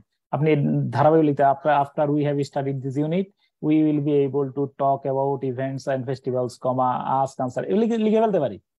কিন্তু এইভাবে না লেখা যদি আমি এইভাবে বলি তাহলে আমার লার্নিং আউটকামটা কি কি অর্জিত হবে আমি একদম গুণে গুণে ধরে নিতে পারছি। এখানে কোন কোন বিষয় আলোচনা করা হয়েছে, কোন কোন উদ্দেশ্যে ডেল্টা প্ল্যান তৈরি করা হয়েছে, এটা আমি একদম মানে করতে পারছি। আমি কি তোমার এই মেসেজটা বুঝাইতে পারছি? তাহলে যেখানে সুযোগ থাকবে, সব প্রশ্ন না, যেখানে সুযোগ থাকবে কিসের পয়েন্ট ব্যবহার করো, পয়েন্ট আকারে লেখার বিষয় তো ওয়াই হাউ, হ্যাঁ কিভাবে, মানে পয়েন্ট ব্যবহার করার সুযোগ করছো, করে ফেলো। ঠিক আছে, স্যার একটু ইররিলেভেন্ট কোশ্চেন আছে স্যার, মানে ব্যাংক রিলেটেড আর কি। বলো। ব্যাংকে হচ্ছে ওই যে 10টা শর্ট কোশ্চেন আসে, মানে জিকে টাইপ, ওগুলা যদি আমি ওয়ান ওয়ার্ডে লিখি তাইলে কি ওগুলা শুরুটা আমাকে স্মল লেটার দিয়ে করতে হবে? নো, শুরু সবসময় ক্যাপিটাল লেটার। এমনি এটা তো বাক্যের অংশ হিসেবে স্মল লেটার লিখছি, এটা এই টকটা স্মল লেটার লিখছি কি এইবল টু। জি স্যার বুঝতে পারছি, কিন্তু আমি এখানে জাস্ট ওয়ান ওয়ার্ড অ্যানসার করব, আমি ফুল অ্যানসারই করব না। ফুল লেটার শুরুতে প্রথম লেটার, তখন আর সমস্যা নেই। তখন তো তুমি এর আগে বাক্য এরকম বাক্য লিখো নাই তো, এরকম বাক্য লিখো নাই তো? না না না, এরকম বাক্য লিখি নাই, জাস্ট ওয়ান ওয়ার্ড অ্যানসার। তোমরা কিন্তু কারো যদি কনফিউশন থাকে তুমি এনসিটিভি 9-10 এর ইংলিশ বইটা ডাউনলোড করে দেখো যে এরকম ভাবে লেখা আছে কিনা। ওকে স্যার, এভাবে আছে স্যার। ওকে, আসসালামু আলাইকুম স্যার। হ্যাঁ বলো স্যার। মানে একটা অপ্রাসঙ্গিক, মানে বিসিএস এর ক্ষেত্রে আমাদের ব্যাংকের জন্য যদি স্যার একটা আর্গুমেন্ট লেখার একটা যদি ফরম্যাট ঠিক করে দিতেন খুব। আসবে, রচনার মধ্যে দিয়ে দেবো, রচনার পরে ক্লাসে পাবে ইনশাআল্লাহ। স্যার আমি ওটা বলতে চাইছিলাম। স্যার 18 পাইবা দেবো তৈরি করা আছে, এর আগের বেশি দিছি, পাইবা। আচ্ছা স্যার, ওই যে ব্যাংকের যে ওয়ান ওয়ার্ডে বললো স্যার, এখানে কি ফুল সেন্টেন্স লিখলে নাম্বার পাওয়া যাবে নাকি স্যার ওয়ান ওয়ার্ডে নাম্বার পাওয়া যাবে স্যার? ব্যাংকের এটা ফুল সেন্টেন্সে লিখতে হবে, শর্ট নোট হইলে তো বড় বাক্য লিখতে হবে। ও কোন ক্ষেত্রে বলছে যদি একটা সময় না পায় যদি এক শব্দে লিখে এটা ক্যাপিটাল লেটার লিখবে শুরুতে, এটা বলছে আর কি। কিন্তু সময়ের বিষয়, এখানে ব্যাংকের সময় পাওয়া যায় না অনেক সময় স্যার। আচ্ছা দেখো, তার আমি শেষ করে নি, তারপরে বলি একটু কাইন্ডলি। ওরা অনেকের ঘুম আসছে। থিমেটিক কোশ্চেনের উত্তরগুলো, আচ্ছা এবার শুনে রাখো, থিমেটিক কোশ্চেনের উত্তরগুলো ধারাবাহিকভাবে লেখা অবশ্যই প্রেস্টিজিয়াস, দক্ষতার পরিচয়ক। তবে প্রথম প্রশ্নটি আমাদের, তোমরা এই লেকচারটা আরেকবার শুনো প্রয়োজনে। তবে আমাদের প্রথম প্রশ্নটি আমাদের কৌশল অনুযায়ী তৈরি করতে কখনো কখনো বেশি সময় লেগে যেতে পারে। এক্ষেত্রে পরামর্শ হলো প্রথম প্রশ্নটি লেখার জন্য উপযুক্ত জায়গা খালি রেখে বি নং প্রশ্ন থেকে উত্তরগুলা লিখবো, তারপরে সবশেষে অংশগুলা লিখবো। এটা আমার একটা পার্সোনাল পরামর্শ। শোনো, তুমি যদি এখনো না, তুমি বলতেছো অনেকবার প্রশ্ন দেখা তুমি এখানে বুঝতে পাইতেছো, যখন তুমি ডিজিটাল ডিটক্স শব্দটা প্রথম দেখছো তখন কিন্তু তোমার মাথায় টং করে উঠছে, ডিজিটাল শুনছো, ডিটক্স শব্দটা শোনো নাই, এরকম তোমার ঘটনাটা ঘটছে। এরপরে তুমি যে প্রথমেই টাইনে লিখে ফেলতে পারবা, আমার পরামর্শ শোনো, তুমি চাইলে, যেহেতু প্রথম প্রশ্নটা স্যার পড়ার একটা বড় সম্ভাবনা থাকে, সেক্ষেত্রে আমি পরামর্শ দেব, যদি দেখো প্রথম প্রশ্নটা ভালোভাবে গুছাইয়া লিখতে না পারছো মনে হয়, যে তুমি কি মনে করো এই প্রশ্নগুলো না পড়ে, এই আরেকবার কথা আমার শুনো, তুমি কি একটা সত্য করে বলো, এই প্রশ্নগুলো অ্যানালাইসিস না করে এই প্রশ্নটা লেখা সহজ? না স্যার। না স্যার। কিন্তু আমরা এই কাজটাই করি, আমরা এই প্রশ্নটা লিখে ফেলি এবং এই লিখতে গিয়ে 10টা মিনিট সময় খুঁজে ফেলছো। বিশ্বাস করো আমার কথা, এই ধরনের প্রশ্ন কি করি, ওই যে ধরো সময়টা এই গতবার তো এই ধ্বংস করে ফেলছে অনেকে, এটা শুরু করে সে তো অ্যানালাইসিস করতেছে, টাইম তো যাইতেছে এদিক দিয়া। কিন্তু শান্তা খাতুনকে আমি একটু ওয়েটিং রুমে নিলাম। আচ্ছা, তারপরে দেখো, how does the passage highlight with the parents, sorry, তাহলে আমি যদি এই প্রশ্নটা পড়ি, এগুলা পড়ি, তাহলে আমার এই প্রথম প্রশ্নটা ইয়ে করবো। তো একজন আমার আনমিউট করে বলো, প্রথম প্রশ্নটা যদি শুরুতে আমি ভালো লিখে ফেলতে পারি আলহামদুলিল্লাহ, যদি না লিখতে পারি তাহলে কি করবো? স্যার সবগুলো প্রশ্ন পড়ে খালি লিখবো। তো আবারও বলে রাখি, তুমি বলবো যে কট্টু খালি আধা পৃষ্ঠা খালি রাখো। যদি প্রশ্নের লেন্থ তুমি মনে করো যে শেষের দিকে তুমি এত বাড়াইতে পারবে না, তাহলে আনসার ওই যে মার্জিন থেকে একটু নিচে নামাইয়া লেখাটা লিখো, যেন অ্যাডজাস্ট হয়ে যায়। হ্যাঁ, খালি রেখা তুমি একটা পরিমাণ মতো জায়গায় খালি রেখে আনসার বি নম্বর হাফ পেজ থেকে বি নম্বরটা লেখা শুরু করো, পরে অ্যাডজাস্ট করে এ নম্বরের উত্তরটা সুন্দর করে লেখা দিও। এটা আমার পরামর্শ। যদি তুমি মনে করো যে প্রথম প্রশ্নটা তোমার যদি টাইম কিল না করে, তাহলে কিল না করলে তো প্রথমে লিখে ফেলবো। যদি মনে করো যে আমার সময় নষ্ট হওয়ার কথা আমি বুঝতেছি না, অন্যগুলা করো, পরে এটা লিখো। আচ্ছা, তারপরে দাঁড়াও, আরো শেষ করতে চাচ্ছি। তারপরে এলো কি, এবার আসো, আচ্ছা, খালি রেখে বি থেকে, তারপর সবশেষে খালি অংশ। কোনো প্রশ্নে এবার শোনো, ওই তোমরা যে বারবার বলতেছিলে যে কি নিচ থেকে লিখতে পারবো কিনা, হ্যাঁ দেখো এই কথাগুলো বুঝিয়ে বলতেছি। কোনো প্রশ্নে আমার মন্তব্য জানতে চাওয়া হলে সরাসরি আই থিঙ্ক এভাবে না লিখে বরং প্যাসেজে প্রদত্ত অভিমতটি উল্লেখ করলে সুন্দর দেখাবে, এরপর নিজের মতামত উপস্থাপন করব। Do you think people should use renewable energy? কথা শুনো, তখন তুমি চাইলে হ্যাঁ yes I think people should, এই কথাটা বলার চেয়ে তুমি আগে বলতে পারো the passage clearly describes that, মানে অন্যান্য এই সব জ্বালানি সোর্স গুলা কিছুদিনের মধ্যেই শেষ হয়ে যাবে। হ্যাঁ, তারপরে কারণ এই যে গ্যাস, তেল, এগুলার সবই লিমিটেড, কয়েক দশকের মধ্যে শেষ হয়ে যাবে, এরকম কথা প্যাসেজে হয়তো বলা আছে। So I also think people should use renewable energy because, কারণ এগুলা, এরপরে তোমার নিজস্ব কিছু যুক্তি দিবা। তাহলে মতামত জানতে চাইলে আগে আমি চাইবো যে প্যাসেজের আলোকে একটা বাক্য দিয়ে তারপরে সেটা অ্যানালাইসিস করার জন্য, আমার মন্তব্য দেওয়ার জন্য। ফরজ ওয়াজিব না, এটা সুন্দর। তারপরে তবে যদি প্যাসেজে অ্যাকর্ডিং টু প্যাসেজ লেখা থাকে অথবা প্যাসেজ থেকে উত্তর লেখার ব্যাপারে নির্দেশনা দেয়া থাকে, তাহলে শুধুই প্যাসেজ থেকে উত্তর লিখতে হবে। আবার কথা শোনো, এই যে গত প্রশ্ন, দেখো, how does the phrase digital detox has been explained in the passage, প্যাসেজের আলোকে লিখতে হবে। প্যাসেজের আলোকের মানে খুব বুদ্ধি শিখে দিছে, এগুলো অ্যানালাইসিস করলে হয়ে যাবে। এরপরে দেখো, how does the passage highlight the parent reacting the, how does the passage আছে কিনা প্যাসেজ থেকে, what can technology according to the passage, প্যাসেজের বাইরে যাইতে পারবা না, বুঝছো কিনা? এরপরে ধরো এখানে why is digital becoming the language of age, এটা তুমি চাইলে প্যাসেজের মধ্যে প্যাসেজের আলোকে লিখে দুই একটা লাইন নিজের মতো করে লিখতে পারো। আবার ধরো এরপরে এখানে লিখে দিচ্ছে একটা কথা, দেখো একটু দেখো, যে তবে উন্মুক্ত ভাবে প্রশ্ন করা হলে, পড়ো তো, এটা কে পড়ো, তোমার পড়ো। তবে প্রশ্নে যদি না তবে উন্মুক্ত ভাবে প্রশ্ন করা হলে প্রথমে প্যাসেজের আলোকে লিখব, পরে প্রয়োজন মনে হলে প্যাসেজের বাহির থেকেও বক্তব্য সংযোজন করা যাবে।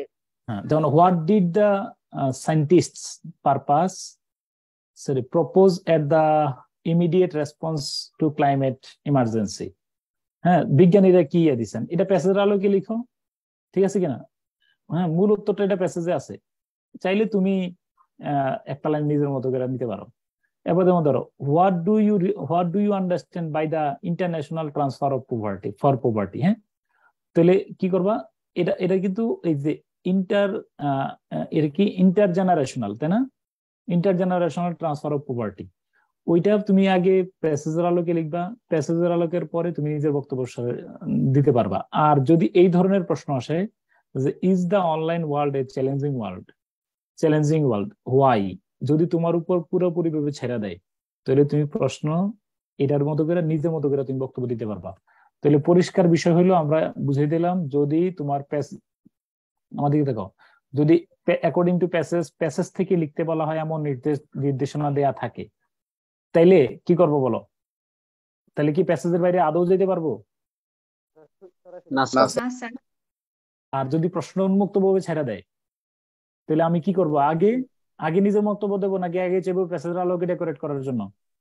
আগে প্যাসেজ, তারপর সর্বশেষ নিজের বক্তব্য। তাহলে নিজের মতো করে সাজিয়ে দেবো। ওকে, হ্যাঁ। তারপরে এবার হলো টাইটেল প্রসঙ্গ, একটু পড়ে শোনো।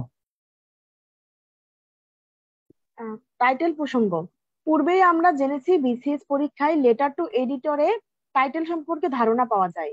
তবে অন্যান্য পরীক্ষার ক্ষেত্রে মনে রাখবো, সাধারণত একটি প্যাসেজ এর প্রথম লাইন বা শেষ লাইনে বা প্রথম প্যারায় বা শেষ প্যারায় টাইটেল সম্পর্কে ধারণা পাওয়া যায়। এছাড়াও প্যাসেজটিতে বা কোশ্চেন গুলোতে যেটিকে কেন্দ্র করে বিশ্লেষণমূলক কথা বলা হয়েছে সে পয়েন্টটিকে উপজীব্য করে টাইটেল লেখা যেতে পারে। টাইটেল লেখার ক্ষেত্রে ড্যাশ অফ ড্যাশ কৌশলটি অনুসরণ করা যেতে পারে। অর্থাৎ আমি বলি importance of reading news paper, বুঝছো কিনা? হরর ইম্প্যাক্ট বা terrible impact of COVID-19, charismatic qualities of Bangabandhu Sheikh Mujibur Rahman. এটা দেখবার, আমি যে সামারিটা দিছি না, সামারি শিটে দেয়া আছে টাইটেল কিভাবে লেখা আছে। সামারিতে তো টাইটেল লিখতে হয় না, প্রেসিডে টাইটেল লিখতে হয় ব্যাংকে, তো তুমি চাইলে ওইভাবে লিখতে পারো। তো এখন শোনো, আমরা অনেক সময় টাইটেল অফ দ্য প্যাসেজ তো আমরা কোথা থেকে নিতে পারি বলো? ওই যে অলরেডি ইয়া থেকে পাবো। তবে চাইলে উল্লেখ্য 10 নং প্রশ্নের টাইটেল লেখার পূর্বে নিজের অভিমতের পক্ষে সামান্য সাফাই গাওয়া যেতে পারে। যেমন ধরো, the title of a passage may seem different to its reader, however after reviewing the entire passage I think a suitable title for this passage may be এরকম। হ্যাঁ, অথবা if asked to suggest an appropriate title after thorough evaluation of a passage, different readers will consider the different title from different perspective, but after carefully scrutinizing, skimming and scanning the whole passage, I think that the passage may be embellished অথবা adorned with the following heading. তো আমি মনে করি যে এটার অর্থ হলো, একজন পাঠককে যদি একটা প্যাসেজ অ্যানালাইসিস করে শিরোনাম লিখতে বলা হয়, প্রত্যেক পাঠকই তার নিজস্ব মতামত অনুযায়ী ভিন্ন ভিন্ন টাইটেল লিখতে পারেন। তবে পুরো প্যাসেজটির স্ক্রুটিনাইজ, স্ক্যানিং করার পরে আমার কাছে মনে হয় এই প্যাসেজটিকে এই নিম্নোক্ত হেডলাইনটি দিয়ে মানে সুশোভিত করা যেতে পারে, অ্যাডর্ন বা এমবেলিশড করা যেতে পারে। কি এটা দিয়ে দিলাম। তুমি চাইলে এখানে তুমি চাইলে এই অংশটা মুখস্থ করে ফেলো। হ্যাঁ, তাহলে তোমারে আমি মুখস্থ করার জন্য একদম বলে রাখলাম যে what is the passage about এর একটু দেখো। যদি সামারি করো, what is the passage about, প্রথম প্রশ্ন লেখার কৌশল কি দেখাইতে আমি বুঝাইতে পারছি? প্রথম প্রশ্নটা ভালো লিখতে পারবা কিনা সেটা বলো। জি স্যার, পারবো স্যার। যদি শেষ প্রশ্ন টাইটেল আসে তাও কি লিখতে পারবো ইনশাল্লাহ?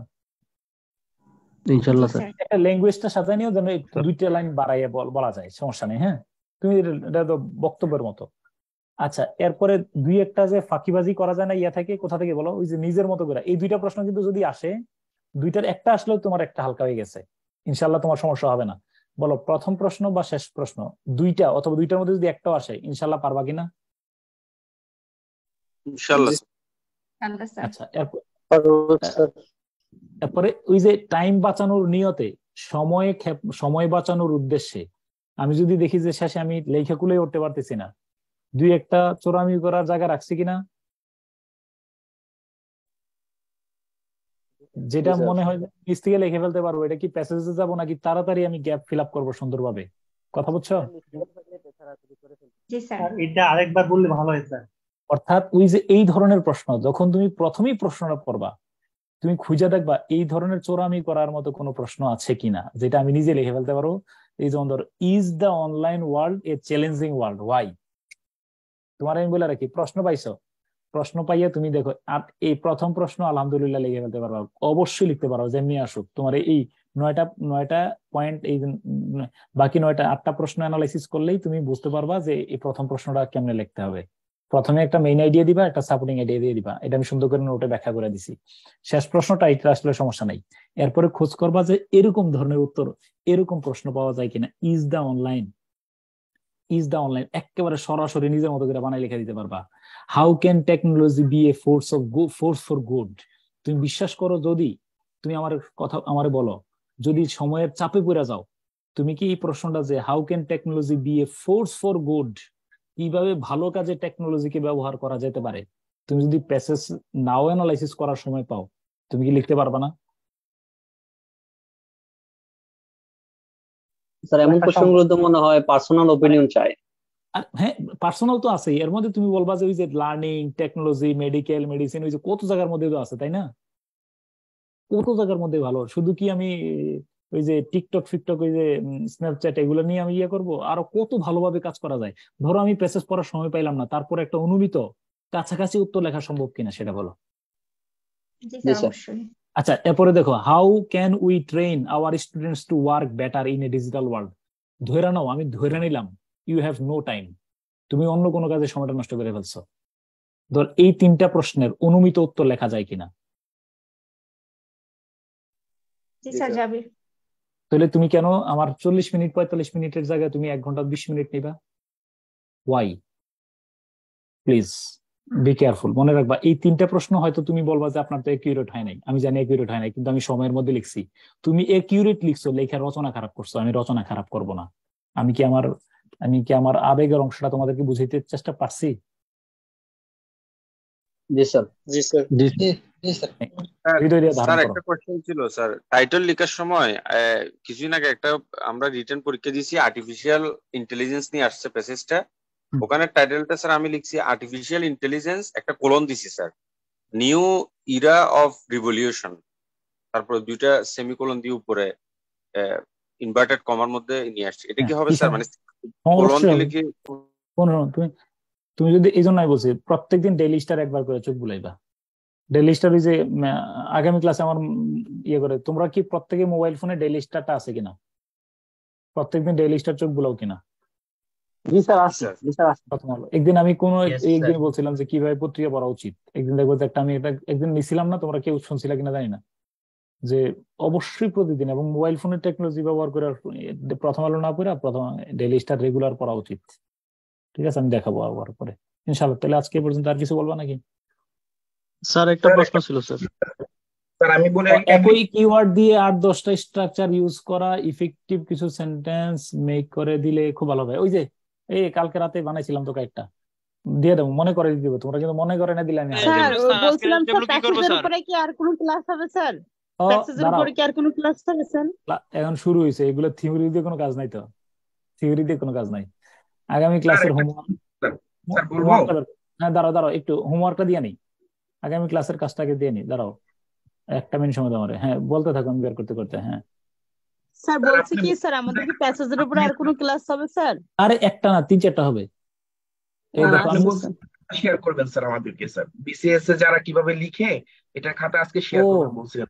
আজকে টাইম শেষ, আগামী ক্লাসে মনে করো। আমি মনে করব স্যার, শুরুর দিকে মনে করে রাখো। আচ্ছা দাঁড়াও একটু নোট করে রাখি, খাতা শেয়ার। হ্যাঁ স্যার খাতাটা স্যার পিডিএফ করলে আমাদের জন্য ভালো হবে স্যার। ঠিক আছে, হ্যাঁ জি স্যার। ওকে। স্যার একটা প্রশ্ন ছিল স্যার, দাঁড়াও যদি দাঁড়াও, স্যার একটু প্রথম প্রশ্নের একটু দাঁড়াও, কিনা আমি আজকে থিমেটিক কোশ্চেন পড়াইছি না, থিমেটিক কোশ্চেন। ওকে, জি স্যার 30 সেকেন্ড সময় দাও। ওকে, তোমাদের কাজ হলো আসসালামু আলাইকুম স্যার, এই নোটটা কি শেয়ার হবে না স্যার? হ্যাঁ হ্যাঁ হ্যাঁ, সবই শেয়ার করতেছি। জুমার নামাজ পড়ে রাতের মধ্যে দিয়ে দেবো। এই দেখো, এখনো নাস্তা রাস্তা আমি করি নাই। এই দেখো, এটা কি দেখতে পাচ্ছ?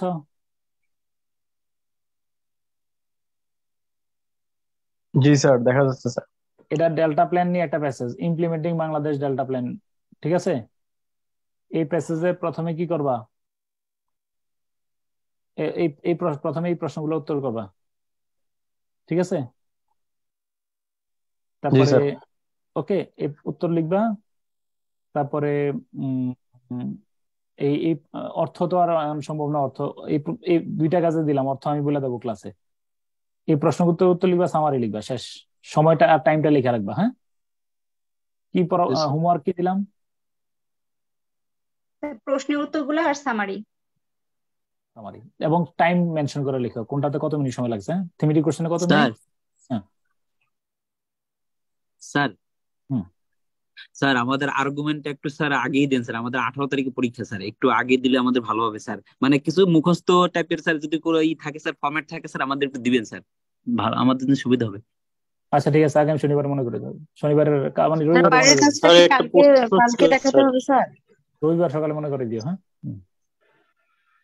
স্যার, কাজটা কি কালকে দেখাবো? বুঝি না, আবার বলো। স্যার বাড়ির কাজটা কি কালকে দেখাবো? হ্যাঁ হ্যাঁ হ্যাঁ, এটা আজকে শেষ করে ফেললো, মানে এখনই দিয়ে দিচ্ছি আমি। হ্যাঁ ওকে স্যার, একটা থিমেটিক কোশ্চেনস এর সিকোয়েন্স ব্রেক করা যাবে স্যার? করলে লিখে দিছি প্রেস্টিজিয়াস। এই নোটটা কিন্তু তোমরা খাতায় লিখে ফেললো, আনলে খারাপ হবে। স্যার আমি বলতেছি স্যার, যদি প্রথম কোশ্চেনটার ধারণাটা না ধরা যায় তাহলে এটা তো প্রথমে লিখলে আরো খারাপ হয়ে যাবে। পরেও যদি আমি এটা না বুঝি। জি স্যার, এটা পরেও যদি আমি এটা না ধরতে পারি। অবশ্যই ধরতে পারবা। আমার একটা দেখা ওই পর্যন্ত ধরা যায় না মনে। আমি তো বললাম লেটার টু এডিটর খুঁজলেও পাওয়া যাচ্ছে। প্রথম প্রশ্নটা না, লেটার টু এডিটরে খুঁজলেও তো পাওয়া যাচ্ছে। প্রথম বাকি কোশ্চেনগুলো পড়লেও পাওয়া যায় এটার অ্যানসার। তাও না বললাম যে বাকি প্রশ্নগুলো পড়লে পাওয়া যাচ্ছে, লিখে দিলাম তো সব, তুমি দেখো। স্যার একটা প্রশ্ন ছিল। আচ্ছা, প্রশ্ন ছিল বলার পরে তো সময় নষ্ট হচ্ছে কেন? শুধু প্রশ্ন এই যে আন্তর্জাতিকের ক্ষেত্রে আমরা যখন এই যে কনসেপচুয়াল পার্টটা লিখি বিশেষত, তখন দেখা যায় স্যার কিছু প্রশ্ন খুব কঠিন থাকে যেগুলো আমরা পারি না। দেখা যায় 3টা বা অনেক ক্ষেত্রে 2টা প্রশ্ন থাকে। তো স্যার এই ক্ষেত্রে আমাদের মানে কি করা ভালো হবে? ওই 2টা কি ইম্পেরিক্যাল পার্ট লেখার পরে শেষে গিয়ে লিখবো, নাকি মাঝখানে ফাঁকা জায়গা রেখে ওইখানে লিখবো? আগামী শনিবারে প্রথম দিকে আমার একটু একদম ক্লাসের শুরুর দিকে কনসেপচুয়াল নিয়ে আমার একটা এই কথাটা অ্যানালাইসিস করতে দিও, আমার অভিনয়টা শেয়ার করবো। হ্যাঁ, আল্লাহ হাফেজ। আগামী শনিবার। আমি নক করছিলাম স্যার, পারলে একটু আচ্ছা ঠিক আছে, ইনশাআল্লাহ ঠিক আছে। পরীক্ষার হলে কি স্যার ঘড়ি নিয়ে যাওয়ার কোনো সিস্টেম আছে? দরকার কি? ঘড়ি তো আছে, কোনো নেওয়ার দরকার নেই। এগুলা কোনো রিস্কের কাজ করবা না, দরকার নেই। ঘড়ি আছে। আসসালামু আলাইকুম। আচ্ছা দাঁড়াও, লাস্ট আমার কথা শোনো। থিমেটিক কোশ্চেন নিয়ে একটা ওভারঅল তুমি মানসিক শক্তি পাইছো কিনা সেটা বলো। জি স্যার। জি স্যার। হাতে কলমে প্র্যাকটিস করাবো, দেখবে যে আরো নিয়ন্ত্রণে আসবে। হ্যাঁ, আল্লাহ হাফেজ। হ্যাঁ স্যার একটা প্রশ্ন ছিল। কালকে ক্লাস নেবেন স্যার? হ্যাঁ বলো। কালকে মানে শনিবার, রবিবার আর কি, রবিবার সকালে। বাংলা দ্বিতীয় পত্রে কাল্পনিক সংলাপ সম্পর্কে আপনি একটা কথা বলছিলেন যে আমরা অ্যাজ ইউজুয়াল যেভাবে শুরু করি আসলে এটা ভালো দেখায় না বা ভালো হয় না লেখাটা। অবশ্যই আপনি যদি একটু একটা ফরম্যাট দেখাইতেন। আরে না, এটা আমি দেখানোর তোমরা, আমি বললাম যে তারেক মনজুর স্যারের সাথে যোগাযোগ করো, কুদরতি মহম্মদ স্যারের ক্লাস, অতিথিতে যারা ক্লাস করছে এদের সাথে যোগাযোগ করো, আর বাকিটা আমার এদিকে বলাইও না। ঠিক আছে, ধন্যবাদ। ঠিক আছে, ওকে স্যার। আমরা শুধু ইংলিশে পড়তে হয়েছি স্যার। স্যার সেন্টেন্স মেকিং করার শোনো, এই একটা আন্তরিক, এই জন্য ধন্যবাদ। এগুলো বের করে নিবে খোঁচাই খোঁচাই। তুমি এটাও একটা তোমার, এটাও একটা তোমার আর ফোন নাম্বারটা দিয়ে দেন আমাদেরকে স্যার। না, আবার জিজ্ঞেস করতেছো, সরাসরি কথা বলতেছো কেন? এটা তোমার টেকনিক, কিভাবে তুমি কোনটা নিবা, কি কোথা থেকে আদায় করবে, এটা তো একটা তোমার ক্রেডিট। হ্যাঁ স্যার সবাই সেন্টেন্স ঠিক মেক শিখে করার গেছে এই ক্ষেত্রে মুহূর্তে। একটু সমস্যা হয় স্যার, এটা একটু যদি বলতেন সেন্টেন্স এই মেকটা কিভাবে কি করব। স্যার এই যে ইনশাল্লাহ সিনোনিম ইনশাল্লাহ অ্যান্টোনিম দিয়ে সেন্টেন্স মেক করতে বলে না আসবে স্যার? আসবে আসবে আসবে আসবে আসবে, এটা হাতে কলমে দেখাবো ইনশাল্লাহ, পাইবা ইনশাল্লাহ। হ্যাঁ স্যার আল্লাহ হাফেজ সেন্টেন্স ক্লাস। মেকিং এ স্যার আমি প্যাসেজের কনটেক্সটটা কি মাথায় রাখবো নাকি একদম ফ্রিলি আমি আমার মতো করে ফ্রি লিখে ফেলবো? ফ্রি ফ্রি যা পারো তা। ওই দেখুন আমি সেকুলারিজম পার্ট অফ দিয়ে তুমি সেকুলারিজম দিয়ে লিখতে পারো, ইউক্রেন দিয়ে লিখতে পারো, রাহেলা দিয়েও লিখতে পারো। হ্যাঁ okay sir okay sir thematic question গুলো লিখে প্র্যাকটিস করলাম স্যার। এই ক্ষেত্রে আপনাকে স্যার একটু যদি কেউ দেখে দিত, আপনি যদি দেখতেন কিছু জিনিস, এগুলো কিভাবে করবো সবগুলো তো স্যার? দেখতে পারো না, কিন্তু ক্লাসে আমার সাথে সরাসরি সাক্ষাৎ করে দেখা করো। হ্যাঁ আচ্ছা আজকে ছেড়ে দাও, জুমা স্যার নামাজ এই 1টা বেজে গেছে। হ্যাঁ আচ্ছা ঠিক আছে স্যার, আসসালামু আলাইকুম স্যার। আল্লাহ হাফেজ, আসসালামু আলাইকুম। হ্যাঁ ওকে।